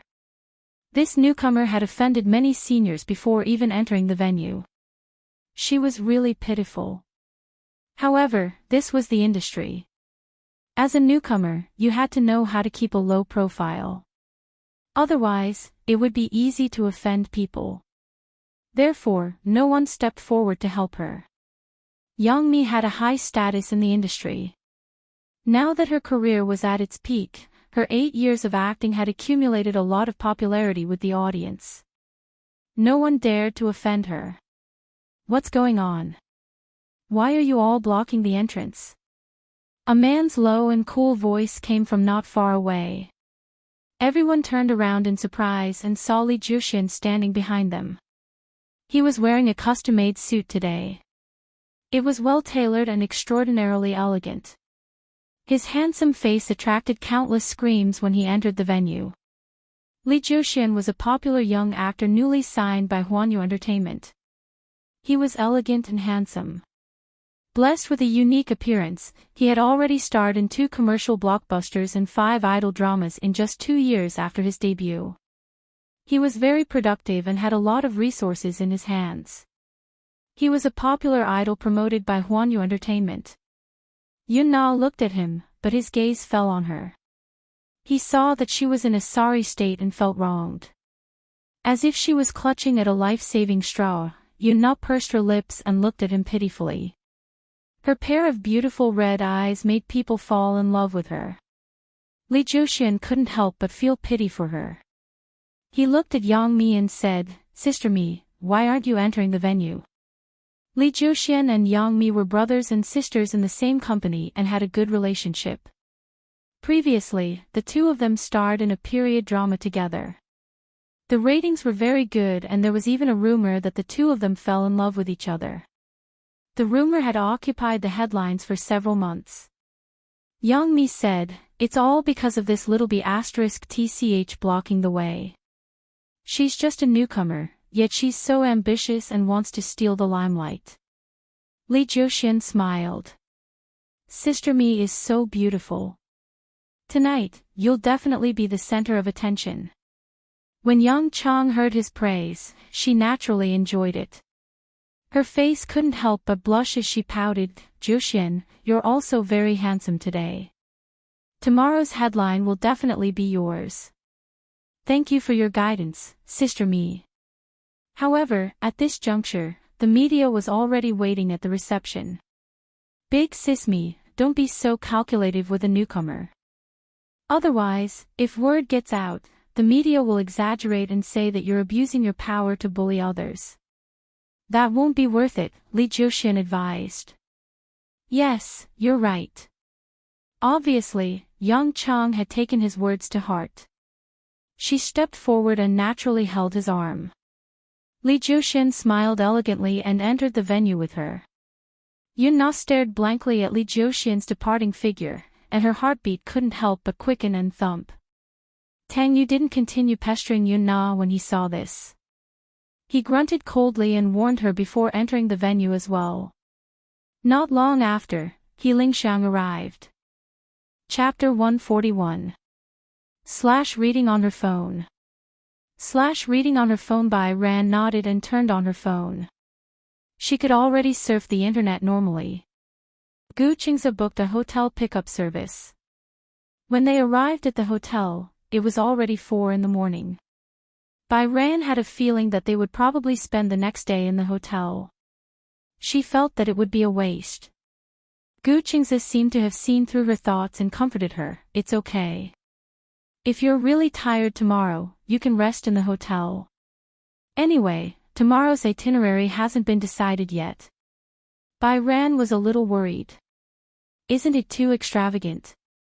For some reason, he felt a little reluctant to waste his time in a hotel when he was out on a trip. Gu Qingze laughed. "We're getting married on a trip. It's different from other trips. We don't have to be so tired. Rest well and you can recharge your energy." I think you won't even be able to get out of bed tomorrow." When Bai Ran heard this, she smiled and said, "Actually, I slept for a while on the plane. Even if I'm tired, I should be able to wake up by noon tomorrow." Oh. You have so much energy. Gu Qing's eyes were playful as he said meaningfully, then I'll have to learn from you. Learn from you? Bai Ran didn't understand for a moment. However, when they arrived at the hotel, the two of them took a shower and lay on the bed. Bai Ran finally understood what Gu Qing's meant when he said learn from you on the way to the hotel. She originally thought that after such a long flight, he would be exhausted and would probably fall asleep after taking a shower at the hotel. She didn't expect that when they got on the bed, Gu Qing's would flip over and press her under him and start to demand. After being married for so long, he rarely touched her. Even if he did touch her, he wouldn't be too rough. Especially the first and second time, he was considerate of her first time and her body couldn't withstand the torment. Therefore, he was always careful and extremely gentle. Therefore, to Bai Ran, it wasn't as embarrassing as the rumors said. She felt like she was run over by a truck, she felt sore all over, she didn't feel anything at all. By the fourth and fifth time, she had already gotten used to it. It was only during this honeymoon that a certain man, who had been conserving his energy, finally showed his true strength in bed. It wasn't until the next day that Gu Qingze saw that she was exhausted. Even though he couldn't bear to part with her, he knew that he had to give up. At that time, she felt that her body was as soft as cotton, and she didn't even have the strength to get off the bed. No wonder. It was only then that Bai Ran realized that Gu Qingze was right when he said that she might not be able to get out of bed tomorrow. It turned out that this man already had some kind of plan from the moment he boarded the plane. Gu Qingze carried her. After cleaning her up, he carried her to bed to rest. When he held her in his arms, he couldn't help but feel a little restless. Only then did she beg for mercy. She kissed and pecked him, saying all sorts of nice things. Only then did he hug her in satisfaction and fall asleep. That night, she was really tired. The energy she had replenished on the plane had been completely squeezed out. Therefore, she slept especially soundly. She didn't even dream of anything and slept until noon the next day. At noon, she still couldn't bear to wake up. Gu Qingze was the first to wake up. He waited for her to wake up, but she didn't wake up, so he kissed her awake. Watch first episode Zue new chapter section please go to client, mobile address. Watch first episode Zue new chapter section please go to client, mobile address. Chapter 142. Reading on the phone. Reading on the phone at noon, she still couldn't bear to wake up.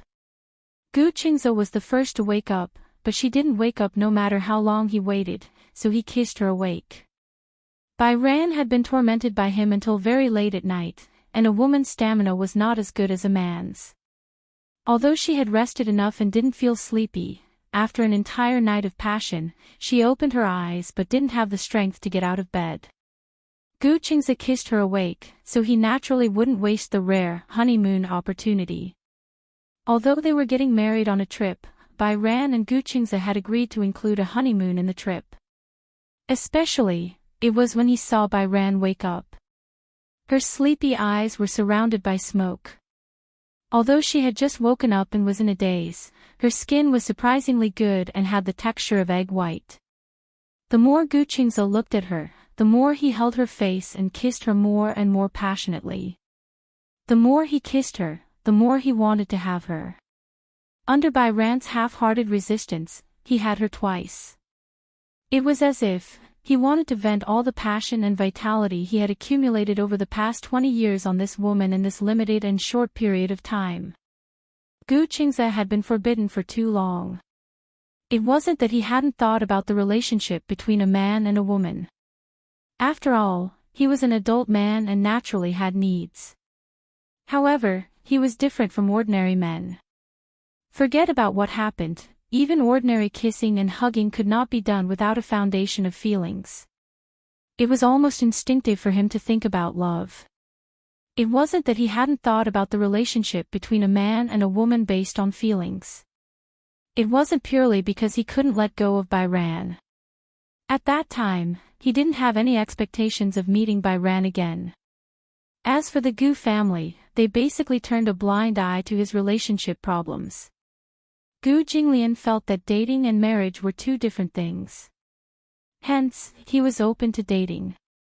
However, Gu Qingze couldn't be bothered to deal with it. He felt that it was too tiring to start from knowing each other and then understand each other. In a way, he was too lazy. Therefore, gradually, as time passed, he became numb to such things. As long as it was something that could be solved by himself, he would do it half-heartedly. In any case, to him, these were all things that could be solved by himself. However, after meeting Bai Hao, the instinct that had been suppressed in his body for a long time was finally released. It was as if he couldn't get enough of it no matter how much he ate. Bai Ran wanted to cooperate with him, but Gu Qingze was young and hot-blooded. After 2 rounds, he was exhausted. Therefore, not long after, she collapsed in his arms and learned how to act coquettishly. She hummed and pushed him away. Obviously, she couldn't handle it anymore. Unbeknownst to her, Gu Qingze almost couldn't control himself when he heard her whining. Jean, in the future, you're not allowed to act coquettishly with anyone other than me. Gu Qingze suddenly made a strange request. Bai Hao was a little confused. He didn't understand. What's wrong? Promise me, okay? When Gu Qingze thought of her using such a tone to act coquettishly with others, regardless of whether it was a man or a woman, he was very offended. All right. Bai Hao made a generous gesture. I promise you. What an overbearing man. Viewing Starterzue New Chapter 8 sections, please go to Hall Guest, mobile address. Starterzue New Chapter sections, please go to Hall Guest, mobile address. Chapter 143. Reading on mobile phone. Reading on mobile phone. In the afternoon, Bai Ran finally recovered and was able to get out of bed. The two of them packed up and went to the hotel's Western restaurant. She was a little hungry, but it was not a meal. However, this hotel was a 5-star Holiday Inn in Hong Kong. The hotel's luxurious Western restaurant had a huge floor-to-ceiling window. Sitting by the window, not only could one have a panoramic view of the pirates and the forest, but one could also enjoy an especially authentic English afternoon tea. Bai Ran politely declined English cuisine, but the English afternoon tea was quite delicious. Bai Ran looked at the dessert tower in front of her and the fragrant black tea and felt her whole body relax a little. The dessert tower's decoration was so beautiful that Bai Ran could not help but take a few pictures and share them on her WeChat moments. However, not long after, several WeChat notifications suddenly rang. Bai Ran picked up her phone and saw that it was the company's business department director. She had forgotten to block her colleagues from the company when she was sharing the pictures. Humph. She said that she was not feeling well and wanted to take leave. In the end, she went to have fun. Why can't I get through to her? Is she deliberately not picking up? Bai Ran. I'm warning you, call me back immediately. Otherwise, you'll be punished for absenteeism. In just a few words, the beautiful afternoon mood was completely ruined. Bai Ran's face fell. Gu Qingze saw this and could not help but ask, what's the matter? I just took a few pictures and shared them on WeChat moments. The company director saw it. Oh. Gu Qingze was a little surprised. Didn't you resign? But I haven't resigned yet. When Gu Qingze heard this, he suddenly asked tentatively, do you still want to do this job? Bai Ran looked up and glanced at him. She pursed her lips and said the most heartfelt words, actually, I don't want to do this job anymore. In the beginning, I joined this company because I felt that I would be able to gain good experience in this company. I studied design, and in the future, I hope to have my own design studio. However, ever since I joined this company, they only asked for the same designs. Also, because they work with the local wedding dress market, I draw wedding dresses every day until I'm about to throw up. This is not my dream. Gu Qingze nodded. Then why didn't you resign back then? Because, if I change jobs and have no source of income, Auntie will say that I'm a freeloader. Bai Zhe was a strong-willed person. She had a strong sense of self-esteem and could not bear such humiliation. Old gnawing clan. She had started working as soon as she graduated. Although her salary wasn't high, it was reasonable. She had followed her aunt's wishes and joined the company. She was tired of the same designs every day. She was not an arrogant person, but with her goal, she absolutely did not want to settle for such a small company. If you're not happy at work, then change your job. It's also very troublesome to find a new job. There's no rush. A good job can't be rushed. Besides, I'm taking care of you. What are you afraid of? Gu Qing's especially calm words greatly moved Bai Ran. He said so matter-of-factly that he would take care of her. For a moment, she felt so happy that she was about to float up and watch. Starter Zoe New Chapter 8 Sections Welcome to Hall of Visitors, Mobile Address. Watch Starter Zoe New Chapter 8 Sections Welcome to Hall of Visitors, Mobile Address. Chapter 144.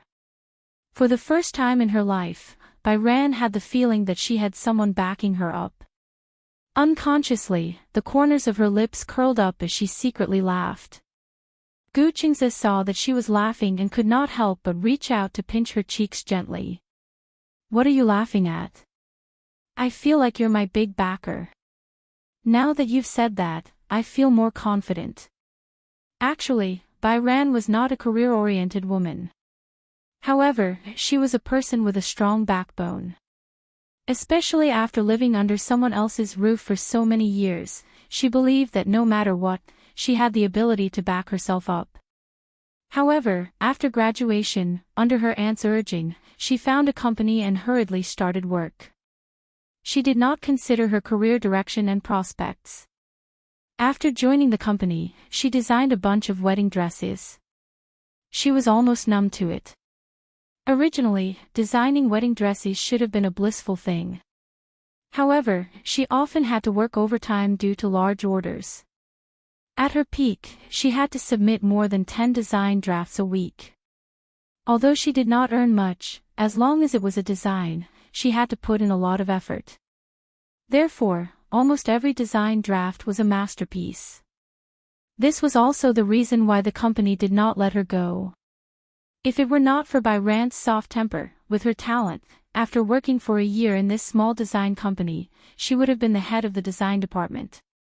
She was too easy to talk to, so she was suppressed. Why else would there be a saying, kind people get bullied? Seeing her satisfied look, Gu Qing's heart ached and he pitied her. I'm your backer. After a pause, he added, I'm your backer for life. Yeah.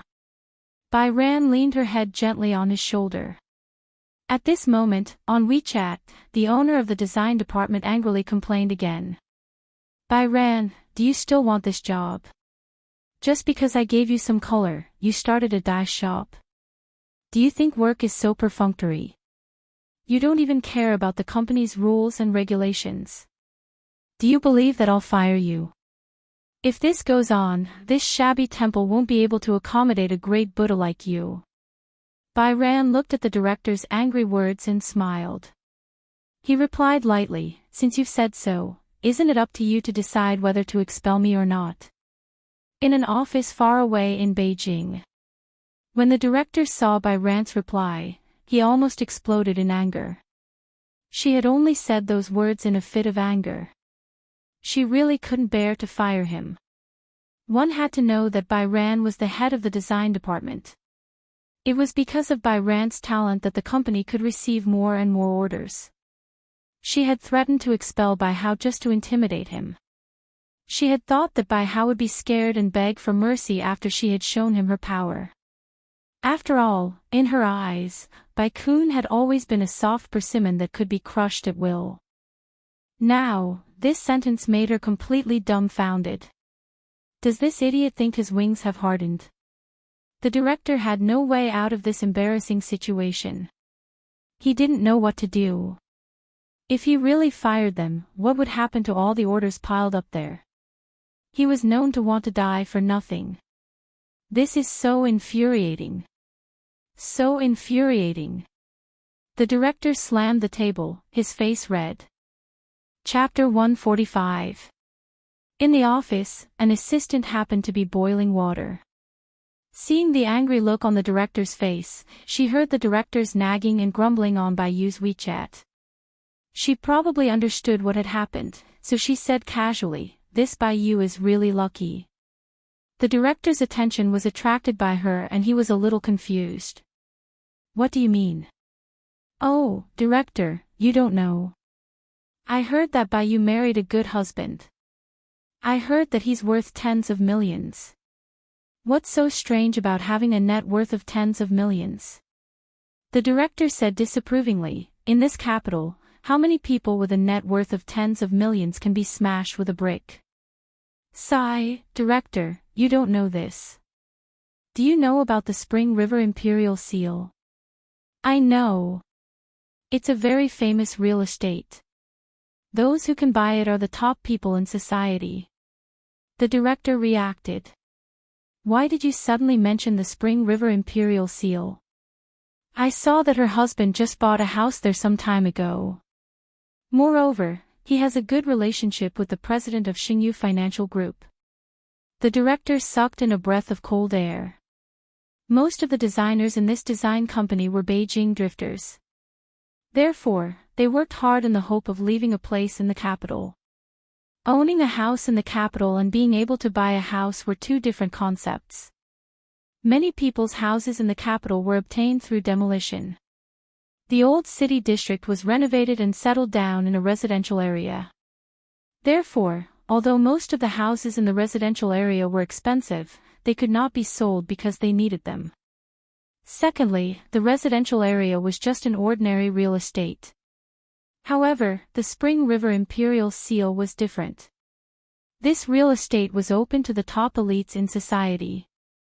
Just the price alone was enough to make people flinch. Those who could buy the Spring River Imperial Seal were either rich or noble. When he heard that Bayu's husband lived in the Spring River Imperial Seal, the director did not believe it.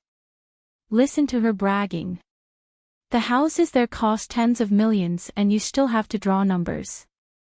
It doesn't matter, you still have to line up obediently. This isn't Bayu bragging. Everyone in our company knows and saw it with their own eyes. Bayu said that her husband has special channels and can buy a house there at a 50% discount. Many colleagues in the company didn't believe it, so they all went with her.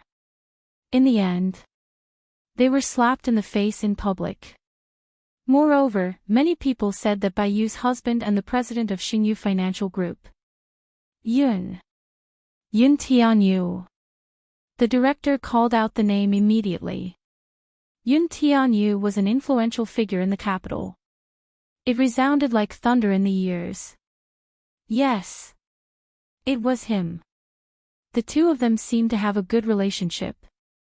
Many people guessed that Byran's husband is also a member of the rich second-generation circle. When the director heard this, he could not help but scoff. It's not that I want to say this, but this is just a dream. There has to be a limit, right? Rich second generation. Which of the rich second-generation heirs in the capital didn't care about matching up? What kind of family background does Baihao have? She has nothing. She only has a pretty face.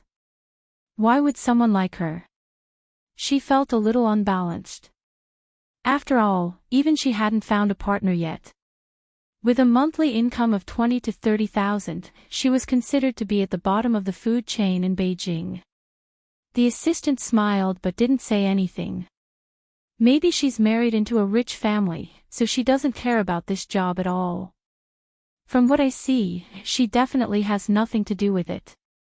How blissful it is to be a young mistress who doesn't have to worry about food and clothing. There wasn't much malice in his words, but they were filled with envy. When the director heard this, he was skeptical. You're not telling the truth, are you? Chapter 146. / reading on a mobile phone. Reading on a mobile phone. Everyone in the company knows that I'm not the only one who can decide whether this is true or not. After the assistant finished speaking, she smiled and left. The director leaned back in his chair and suddenly felt a little puzzled. This society was not as romantic as television dramas. What rich young master and Cinderella? This kind of plot could not be played out in reality. There was a reason why families of equal social status should be matched.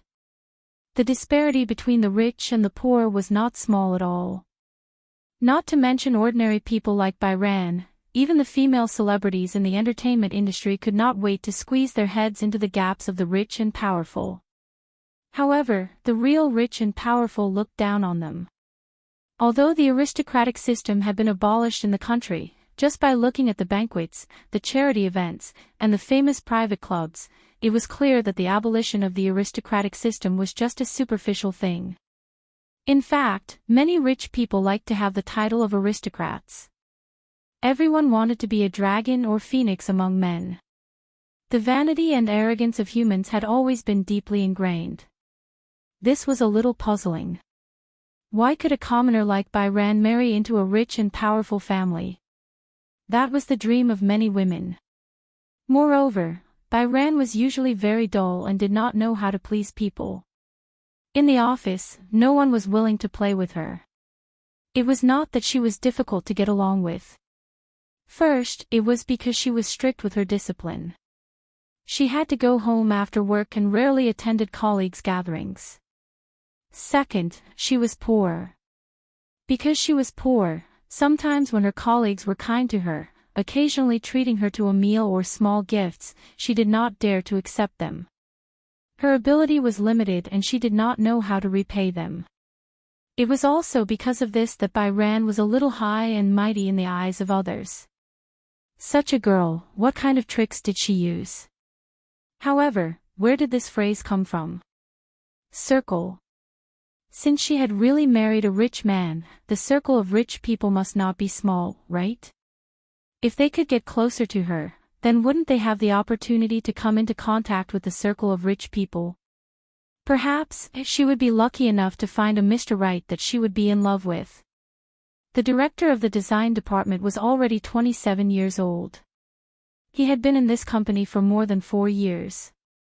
He was cautious and conscientious, and his dream was to be able to live and work in Beijing. Her hometown was not rich and was a well-known poor village. After coming to the city, she was deeply attracted by the prosperity and neon lights here. She thought that she must stay in such a city. However, she had been busy with work for the past few years. She didn't like the male colleagues in the company because they were from ordinary families. She didn't know many big shots and occasionally had the opportunity to go on blind dates. However, based on her qualifications, it seemed that she couldn't find a satisfactory one. However, since Byron was able to marry a rich man, she boasted that her background was better than Byron's. Therefore, she was more confident. Byron had just finished her afternoon tea when the director sent her another WeChat message. However, the tone in this message seemed to be much better. Sigh. By Kuhn. Previously, it was my fault. You were not in good health. As your superior, I should have been more understanding. At the same time, you should be more understanding. I'm also very tired with so many employees. You haven't come to work for a few days, and the partners have been rushing you. I kept asking you when you would come to work, but you didn't reply. Today, I saw you showing off the food on your WeChat moments. I thought you were having fun and didn't look like you were sick. I got angry. Start Zue new chapter section please go to hall guest, mobile address, Start Zue new chapter section please go to hall guest, mobile address. Chapter 147. The director was especially good at manipulating people's thoughts. She knew that if Bai Xing really married into a wealthy family like the rumors in the company said, then using the company's treatment to threaten her might not work at all. However, she knew that Bai Xing was a girl with a strong sense of responsibility. Therefore, she would definitely feel guilty if she were to talk about her responsibilities at work. As expected. When Bai Xing heard this, she really felt a little guilty. Indeed, when she heard the director's tactful tone, she also blamed herself. After all, she had not gone to the company for the past few days because of personal reasons, not because of her health. Except for that one time, she really could not get out of bed. In the end, because of the leave application, they had become unhappy. Bai Xing said guiltily, "Actually, some things have happened recently. I have also seriously considered the problem of work. I keep feeling that this job is not very suitable for me. I want to seek a development that is more suitable for me." At that time, it was indeed because I was not feeling well, but when I applied for leave, the company's handling made me feel a little disappointed. So, I understand, I also understand. You've been wronged, so are you a little disappointed with the company's leave application system? Bai Xing said bluntly, "Yes. If it's because of this reason, I want to apologize to you solemnly. At that time, there was indeed a misunderstanding. When the employee was not feeling well, as the company's manager, I did not comfort her immediately. Instead, I questioned and was aggressive. It was indeed the company's fault." The director's sincere apology stunned Bai Xing. If she had known earlier, this director had always been extremely harsh to her. Suddenly, he became so gentle and considerate. It was hard for her to get used to it. Bai Xing held her phone in a daze. Gu Qingze drank his tea casually at the side while observing her expression. However, he remained silent. On the other end, the director asked again, "In short, if that's the case, you don't have to consider resigning anymore, right?" When Bai Xing heard this, she immediately explained, "I don't want to resign because of this." Then, before Bai Xing could speak, the director asked, "Do you think the company can't give you a better development?" Have you forgotten? You signed a contract with the company. If you leave, you have to pay the penalty fee." Penalty fee? Bai Xing frowned. He did not remember this rule. However, she didn't see it clearly when she signed the contract. At that time, the people in the HR department were busy with work and kept urging her to sign the contract. She thought that it was a legitimate company, but she had indeed neglected the matter of liquidated damages. Gu Qingze heard her and said in a low voice, "I'll pay for the breach of contract." When Bai Xing heard this, he said guiltily to the director, "I'll pay the penalty. The penalty for breaking the contract is very high." The director began to scare her. Bai Xing said, "I still need to focus on my own future development. I don't think the company's environment is suitable for me. Actually, seeking better development is also a matter of urgency. As the saying goes, a fine bird chooses a tree to nest in. However, in today's society, there is no lack of talent. Who doesn't require many years of work experience to find a job outside? You can work here for a few years and become a senior designer. Then, you can set up your own company." Chapter 148. Reading on mobile phone. Reading on mobile phone. Bai Ran was stunned when he heard that. She did not expect that the department head, who usually had the temper of an old hag, would be so gentle and persuasive to her today. Was it really the same person? Bai Yan was not very good at rejecting people. Perhaps, since she was young, there were too few people who treated her well. Therefore, it was fine to say that they were a little mean to her, but she really didn't know how to reject them if they were gentle to her. However, she really wanted to leave, but she did not know how to respond to the department head's gentle tone. "How about this?" the department head probed. "I heard from a few of your colleagues that you got married not long ago." "Yeah, then you've probably been on a honeymoon during this period of time." I guess so." Bai Yan glanced at Gu Qingze, who looked at her and smiled. She smiled back and said, "We got married on a vacation." "No wonder, the department head's tone was even more apologetic. She said guiltily, "I'm sorry, Bai Yayan. I seem to have wronged you. No matter what, you should have fun during this period of time. When you return to the country and come to the company, we'll talk about the details." Okay. After hanging up the phone, Bai Yayan looked at Gu Qingze blankly. Gu Qingze asked half-jokingly, "What's wrong? Are you softening your heart? Don't tell me you're planning to continue working at the company. I heard that the breach of contract costs a lot of money." Gu Qingze smirked. "Didn't I say that I'll pay for you?" But Bai Yayan pouted and muttered, "I didn't do anything wrong. Why should I pay them the breach of contract? There's a price for the breach of contract, but you can't restrict your life because of this visible price. This is not an equivalent exchange." After hearing Gu Qingze's words, Bai Yayan suddenly felt enlightened. That's right. She couldn't possibly put her life and future on the line for the sake of a mere breach of contract. Moreover, if you don't want to pay the breach of contract, hire a lawyer and carefully read the contract. If the breach of contract involves the overbearing clause, the company's unreasonable request can be rejected. How much is the lawyer's fee? Bai Zhe began to calculate carefully in his little head. Gu Qingze didn't know whether to laugh or cry. The legal team is ready-made. My company has them, so you don't have to pay extra. Wow, Bai Hao nodded. Okay, let's do that. Little money grubber.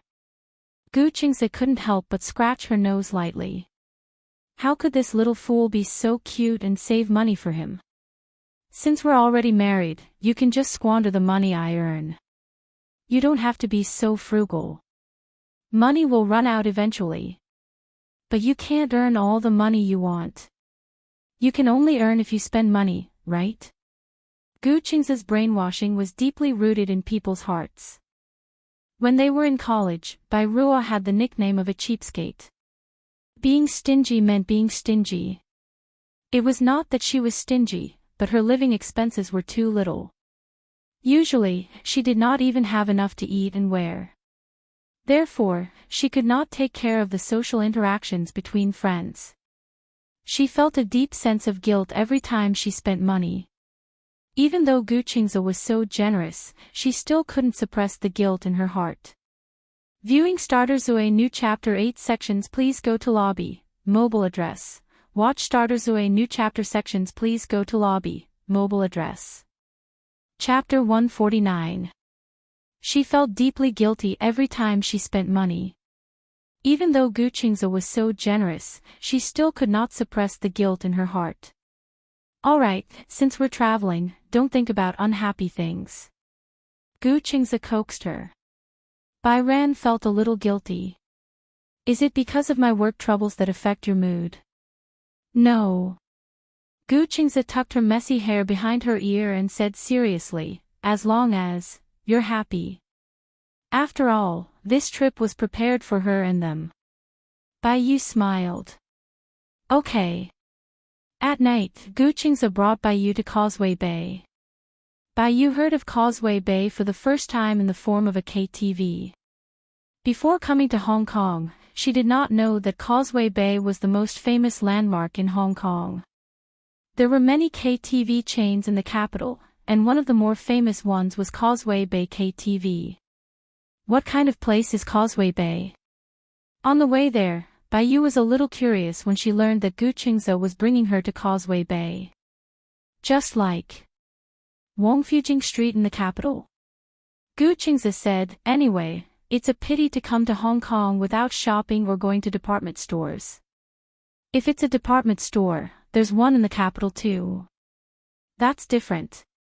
Causeway Bay was located in the center of Hong Kong Island, west of the North Coast. It was the main business and entertainment center in Hong Kong. There were many large department stores and shopping malls in the area, including Sogo Department Store, Times Square, Lee Stage Plaza, and the World Trade Center.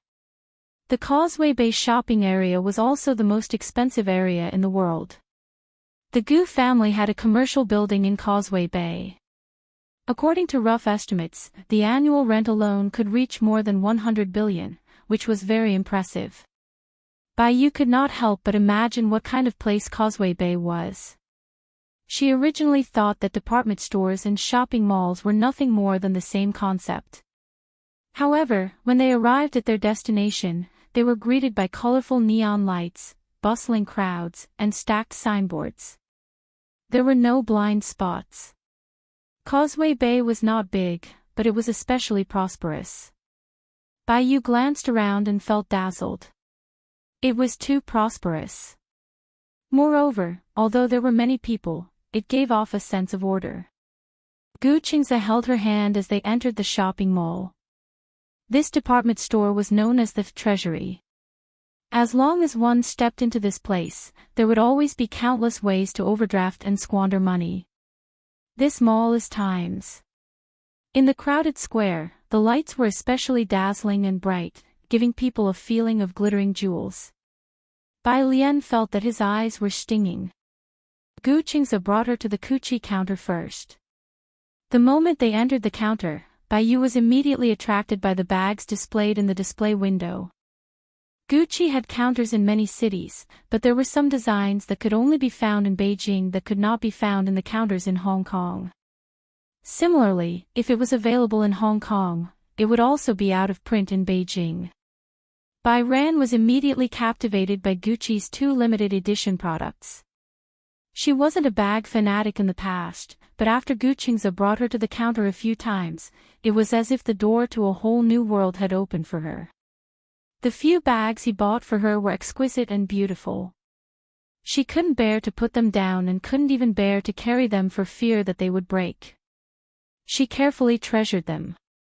Gu Qingze said half jokingly and half seriously, "If you can't bear to carry those bags, it can only mean that you don't have enough bags."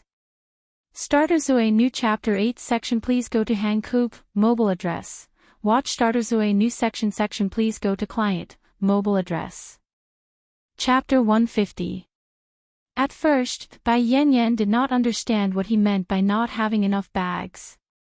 Next, Gu Qingze used his actions to explain to her what it meant to be a shopaholic. Bai Yan boasted that she was a woman who could shop. Although she did not shop much in the past, she often accompanied others to shop. In the past, when she shopped, she only shopped and did not buy anything. It was easy.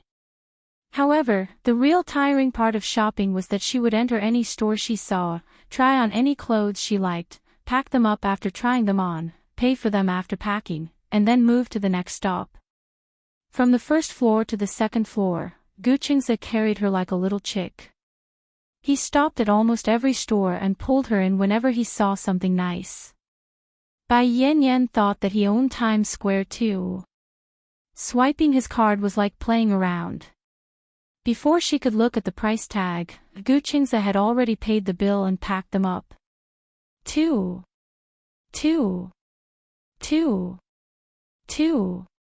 There wasn't even a buffer. Oh.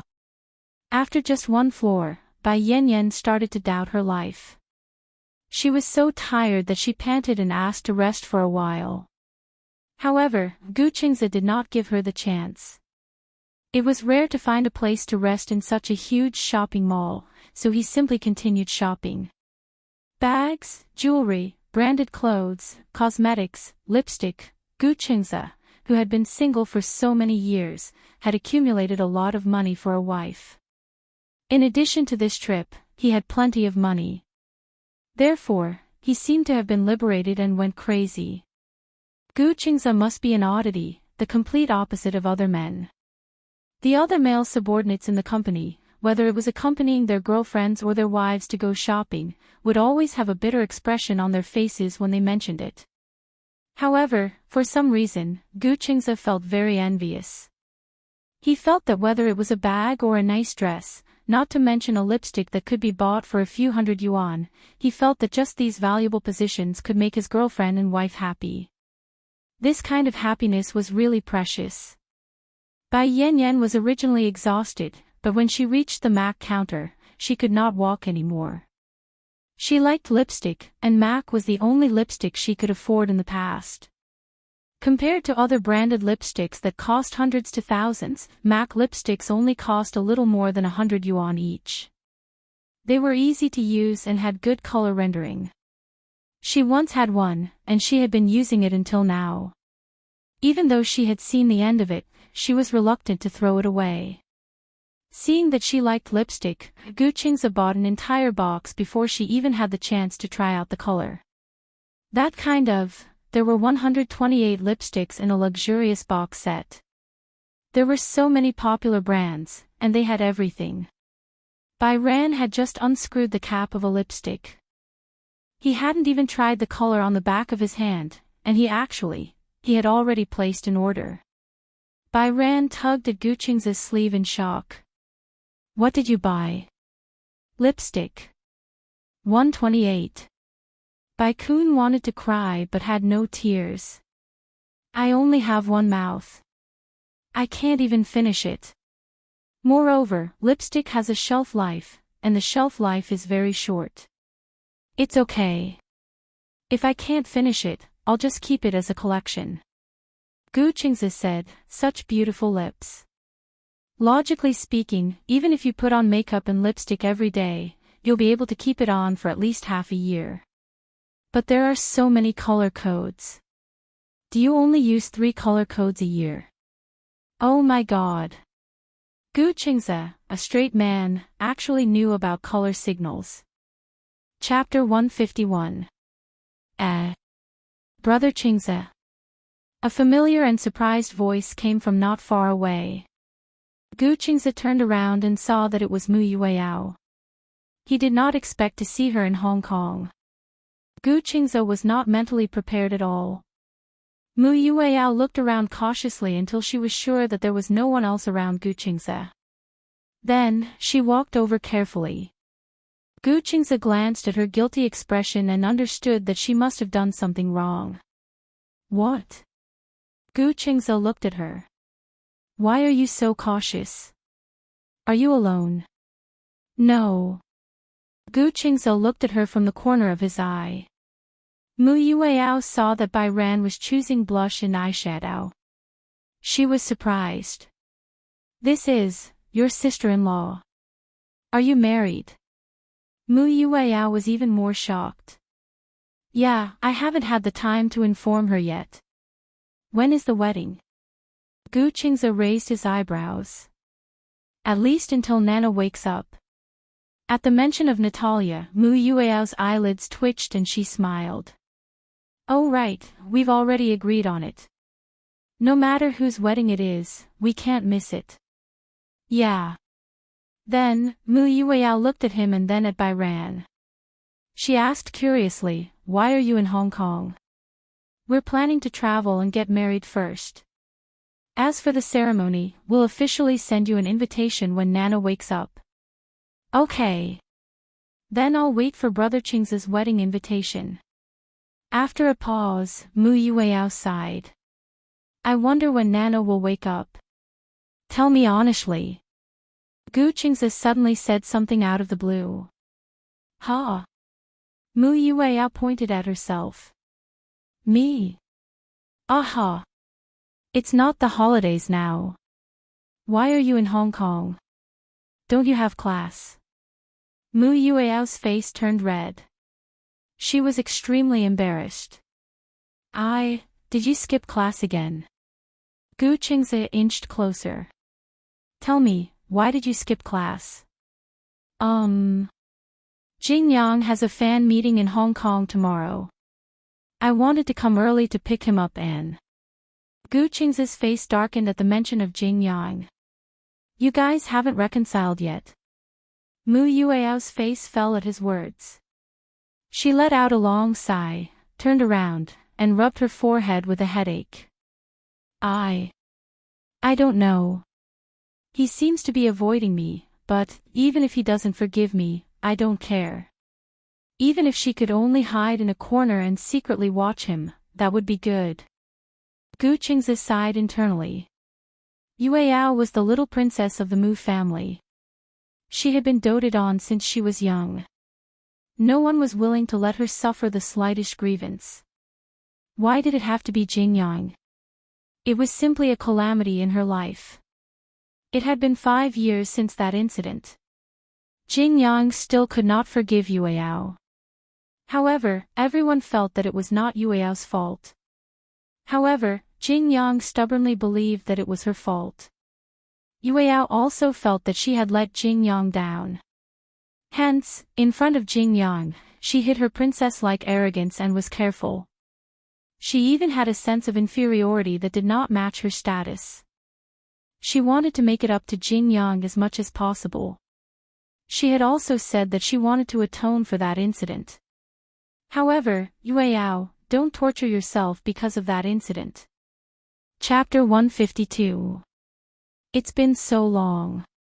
Are you still unwilling to let go of yourself? Gu Qing's heart ached for her. She was not responsible for what happened back then. However, after so many years, Yueyao still refused to let go of her. I also want to let go of myself. Mu Yueyao looked up. Her usual innocent smile was gone as she said calmly, if you want to let go of yourself, you have to let go of him. She suddenly clenched her fists and bit her lip hard. Gu Qing's heart ached as he raised his hand and pulled her into his embrace. Bai Ran had just finished choosing her eyeshadow. When she turned around, she saw Gu Qing's hugging a girl. She was surprised and many question marks popped up in her mind. What was going on? Why was he hugging a girl in an unfamiliar city? Bai Ran did not think too much about it at first. Instead, she had a strange idea. There were many new street games nowadays. For example, blindfolded hugging and kissing any stranger. For example, the recently popular TikTok app, many boys and girls took their phones to the streets to tease passers-by. Bai Ran suddenly realized what was going on. Oh! The person being hugged was her husband. Bai Ran was also somewhat territorial. She immediately walked over with a smile, but she aggressively walked behind Mu Yueyao. She lowered her voice and suddenly said, "What are you doing?" Mu Yueyao was shocked by this voice and immediately separated from Gu Qingze. Gu Qingze looked at Bai Ran and raised his eyebrows slightly. However, he did not explain immediately. Instead, he smiled gently and said nothing. On the other hand, Mu Yueyao was flustered. She knew that Bai Ran was Gu Qing's newlywed wife. With the mentality of avoiding suspicion, she immediately distanced herself from Gu Qingze. "Hello, sister-in-law." She stood upright. Her outstanding performance in the military training in university made Bai Ran think that she had a military background. What a coincidence. It's fate to meet big brother Qingze and sister-in-law here. Ha ha ha ha. She laughed awkwardly, which made Bai Hao puzzled. This girl, why did she feel so guilty? Mu Yueyao was stared at by Bai Ran and felt even more guilty. She quickly tried to smooth things over. Big brother Qingze is so mean. When did he get married? He didn't announce it to the public. Bai Hao got straight to the point. Why were you hugging each other? Mu Yueyao explained, because brother Qingze and I haven't seen each other in a long time. I didn't expect to meet you in Hong Kong. Bai Ran looked at Gu Qingze suspiciously. Gu Qingze smiled and explained, I haven't had the chance to introduce you. This is Yueyao Mu. Ugh, do you still remember my friend at the Spring River Heavenly Seal? Yes. Remember, his name is Yun Tianyu. Yueyao is his biological sister. His biological sister. No wonder when Bai Ran saw Yueyao, he immediately felt that there was something familiar about her. Just like Yun Tianyu, whom she met at the Imperial Seal, and also the movie queen, Yun Shishir. So she was his biological sister. Bai Ran's face turned slightly red. After all, she had misunderstood Yueyao just now. Yueyao. She smiled and extended her hand to Yueyao in a friendly manner. Hello, I'm Bai Ran. Yueyao hurriedly extended her hand. Hello, sister-in-law by Ran. Don't call me sister-in-law, it sounds awkward. No, sister-in-law is sister-in-law. Chapter 153. Alright. Gu Qingze was amused by Yueyao's flattering look. Which hotel are you staying at? Hilton. When are you going back? Just as Gu Qingze finished speaking, Bai Xing added, why don't we have dinner together later? Mu Yueyao quickly shook her head. It's okay, no. Let's go together. I have to pick her up at the airport later. Pick her up at the airport? Bai Ran looked at Gu Qingze in confusion. What? What does this mean? Gu Qingze said, she has something to do later. I'll treat you and Jing Yang to dinner tomorrow. Okay. Mu Yueyao quickly retreated. Bai Ran looked at her back view strangely and asked curiously, what's going on? She seems very shy. Gu Qingze was a little embarrassed. Well, it's because I didn't have time to tell her about my marriage. It was indeed rushed. Also, wasn't our previous marriage considered a secret? I didn't tell my friends and colleagues either. So, it's normal that your friends don't know. You don't have to look so guilty. Gu Qingze's lips curled into a smile. Suddenly, he looked at her mysteriously, but there was a hint of playfulness in his gaze. Your reaction just now seemed particularly strange. Strange? What's strange? Being stared at by him, Bai Yu felt inexplicably guilty. Gu Qingze's gaze deepened. He lowered his head and asked in a voice that only she could hear, you saw me hugging another girl just now. From your gaze, it seemed like you were jealous. Bai Ran was so shocked that she almost bit her tongue. She stuttered, I wasn't jealous just now. I was just a little surprised. Is it difficult to admit that you're jealous? Gu Qingze pinched her nose lovingly and dotingly. Tell me, you're jealous. Bai Hao held his breath and puffed his cheeks. This feeling of being seen through was so embarrassing. She had always wanted to be a magnanimous wife. However, when she saw her husband hugging a strange girl, her first reaction wasn't to find out who the girl was, but to feel jealous. He felt that the scene was very eye-piercing. Bai Hao was like a kid who had made a mistake. He lowered his head. If I'm jealous, will you feel unhappy? Gu Qingze raised his eyebrows. How can that be? I'm happy that you're jealous. Why? Because I would think that you must care a lot about me, that's why you're jealous. As Gu Qingze spoke, he gently kissed her cheek. Sometimes, I wish you could be more petty. When Bai Yu heard this, his face turned even redder. She pursed her lips. When she heard this, she finally admitted, I was a little jealous just now. I felt sour, ha ha ha. Gu Qingze suddenly laughed softly. His voice was especially pleasant to the ears. It was as clear as spring water, without any impurities. Hearing this voice, Bai Ran's face burned even more. She could vaguely hear him ask, have you chosen your eyeshadow? Here's the ticket. Bai Ran lowered her head and passed the ticket to him. Gu Qingze said to her, wait for me here. I'll go pay the bill. Okay. Bai Ran kept her head down as she secretly watched Gu Qingze's back view as he went to pay the bill. The more she watched, the happier she felt. Watch first appearance to a new chapter section, please go client, mobile address. Watch first appearance to a new chapter section, please go client, mobile address. Chapter 154. After shopping in Times Square, Bai Ran had done a lot of planning before coming to Hong Kong. Therefore, she suggested that they go to the online celebrity restaurant to check in. In the age of the internet, the concept of online celebrity restaurants and online celebrity dessert shops were everywhere. However, Gu Qingze did not have a good impression of online celebrity restaurants. The so-called online celebrity restaurants were actually cheap, affordable, and more delicious. In the past, when he was on a business trip to another city, he would occasionally want to go to the online celebrity restaurants, on a whim. However, in fact, many online celebrity restaurants often had a bad service attitude. Perhaps it was because business was too good and they had to serve many customers every day, so the waiters' tempers were not necessarily too good.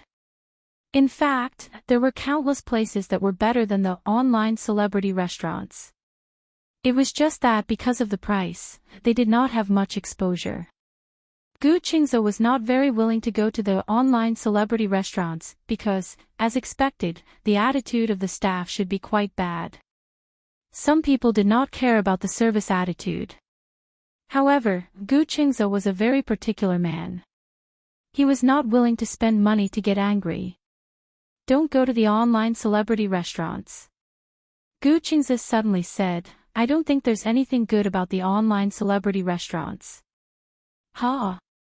Actually, there are many restaurants that are better than the online celebrity restaurants. I used to come to Hong Kong for business trips often, so I know a few good restaurants. Do you want to try them? When Bai Ran heard this, she was almost drooling. Okay. Gu Qingze saw her excited expression and could not help but laugh. Why do your eyes seem to light up when it comes to delicious food? Because I'm so hungry. I'm a little hungry. As Bai Ran spoke, she tilted her head. I think that in this world, only love and delicious food can't be let down. Okay, you won't let me down, you won't let me down. It's a good thing that you like to eat. How is it a good thing? Because if we quarrel in the future, as long as I take you to eat delicious food, you definitely won't be angry. Gu Qingze said it so matter-of-factly. Bai Ran said, won't you feed me until I'm white and fat like this? Gu Qingze said with a serious expression, isn't it good to be white and fat? You're so thin now. When I hold you in my arms, I feel that there's not much meat on your body other than bones. Humph. Bai Kun pretended to be angry and said, when I eat until I'm white and fat, won't you dislike me? Why would I dislike it? Gu Qingze raised his eyebrows and said, I like you. Even if you're as fat as a pig, I don't care. Really? But I can't accept that I'm too fat and out of shape, Bai Hao said with a look of disbelief. If that was the case, she wouldn't be able to wear any pretty clothes. She was obsessed with beauty, so she was especially strict with her body. Gu Qingze pinched her cheek and said, to be honest, I don't like you when you're too skinny. If she had more meat on her body, she would be even cuter. If you're too skinny, I won't feel comfortable holding you in my arms at night. It's not good to be too fat. Yes, it's a little meaty. A little plumper is enough. When Bai Kun heard this, he was still a little skeptical. Let's go. If we're any later, we'll have to line up again. Gu Qingze naturally held her hand. Viewing Starters Ue New Chapter 8 Sections. Welcome to Hall of Visitors, mobile address. Watch Starters Ue New Chapter 8 Sections. Welcome to Hall of Visitors, mobile address. Chapter 155. Gu Qingze knew that there was an authentic Cantonese restaurant in Hong Kong that tasted pretty good. Hong Kong was inclusive of all things. The food culture of various countries bloomed here. However, when he came to Hong Kong, he naturally had to taste authentic Cantonese food. Gu Qingze often went abroad, but after traveling to so many countries, he still felt that China's food culture was the most delicious. Gu Qingze had a preference for Cantonese food. In Hong Kong, there were many authentic Cantonese dishes, but for the picky Gu Qingze, the restaurants were also divided into different grades. As he was a regular customer, he would come to this restaurant every time he came to Hong Kong. Purple Air from the East was the name of this Cantonese restaurant. It was very recognizable and was easy to remember. When the manager saw Gu Qingze, he welcomed him warmly. Are you here on a business trip again? No. Gu Qingze pushed Bai Xing in front of the manager and introduced her solemnly. This is my wife. This is our wedding trip. Hong Kong is the starting point. We plan to travel around the world to commemorate our wedding. When the manager heard that it was a wedding trip, he was a little surprised. A wedding trip? Yes. Although there were many people who wanted to go on a wedding trip and it was trending, not many people actually took action. When he heard that it was a wedding trip, the manager was so excited that his face was flushed red. Mr. Gu, you came at the right time. We have a honeymoon room here. It seems that fate has decided to prepare it for you. Gu Qingze nodded and held Bai Xing's hand as he followed the manager to the room. Along the way, Bai Xing was really getting more and more nervous. The restaurant's furnishings were especially luxurious. Although many glittering elements were used, they were not tacky. Instead, they showed a noble style. Bai Xing was a little worried. She asked nervously in a low voice, "Will the expenses here be very high?" It had almost become an instinct for her to care about the amount of expenses. Because her life had always been tight, no matter what expenses she had, she would prioritize whether the amount of expenses would exceed her expectations. Gu Qingze said seriously, "From now on, you're not allowed to think about spending anymore." I'm worried. The worry on Bai Xing's face was so serious that Gu Qingze didn't know whether to laugh or cry. What are you worried about? I'm afraid that I'll spend too much money. What if I don't have enough money to go home halfway? Gu Qingze tried hard to hold back his laughter and said, "Then I'll sell you, okay?" In a moment of desperation, Bai Xing blurted out, "But I don't think I can sell for much money." Ha ha ha ha. Gu Qingze burst out laughing. He had always been a reserved person. Smiling like this was already a bit of a loss of self-control. Idiot, how are you worthless? You're a priceless treasure that only people can't afford. Besides, I won't really sell you. Well, don't mention the money anymore. Since we're going to travel around the world, I've brought enough money with me. He even brought a few black cards with him. The limit of the black card was unlimited.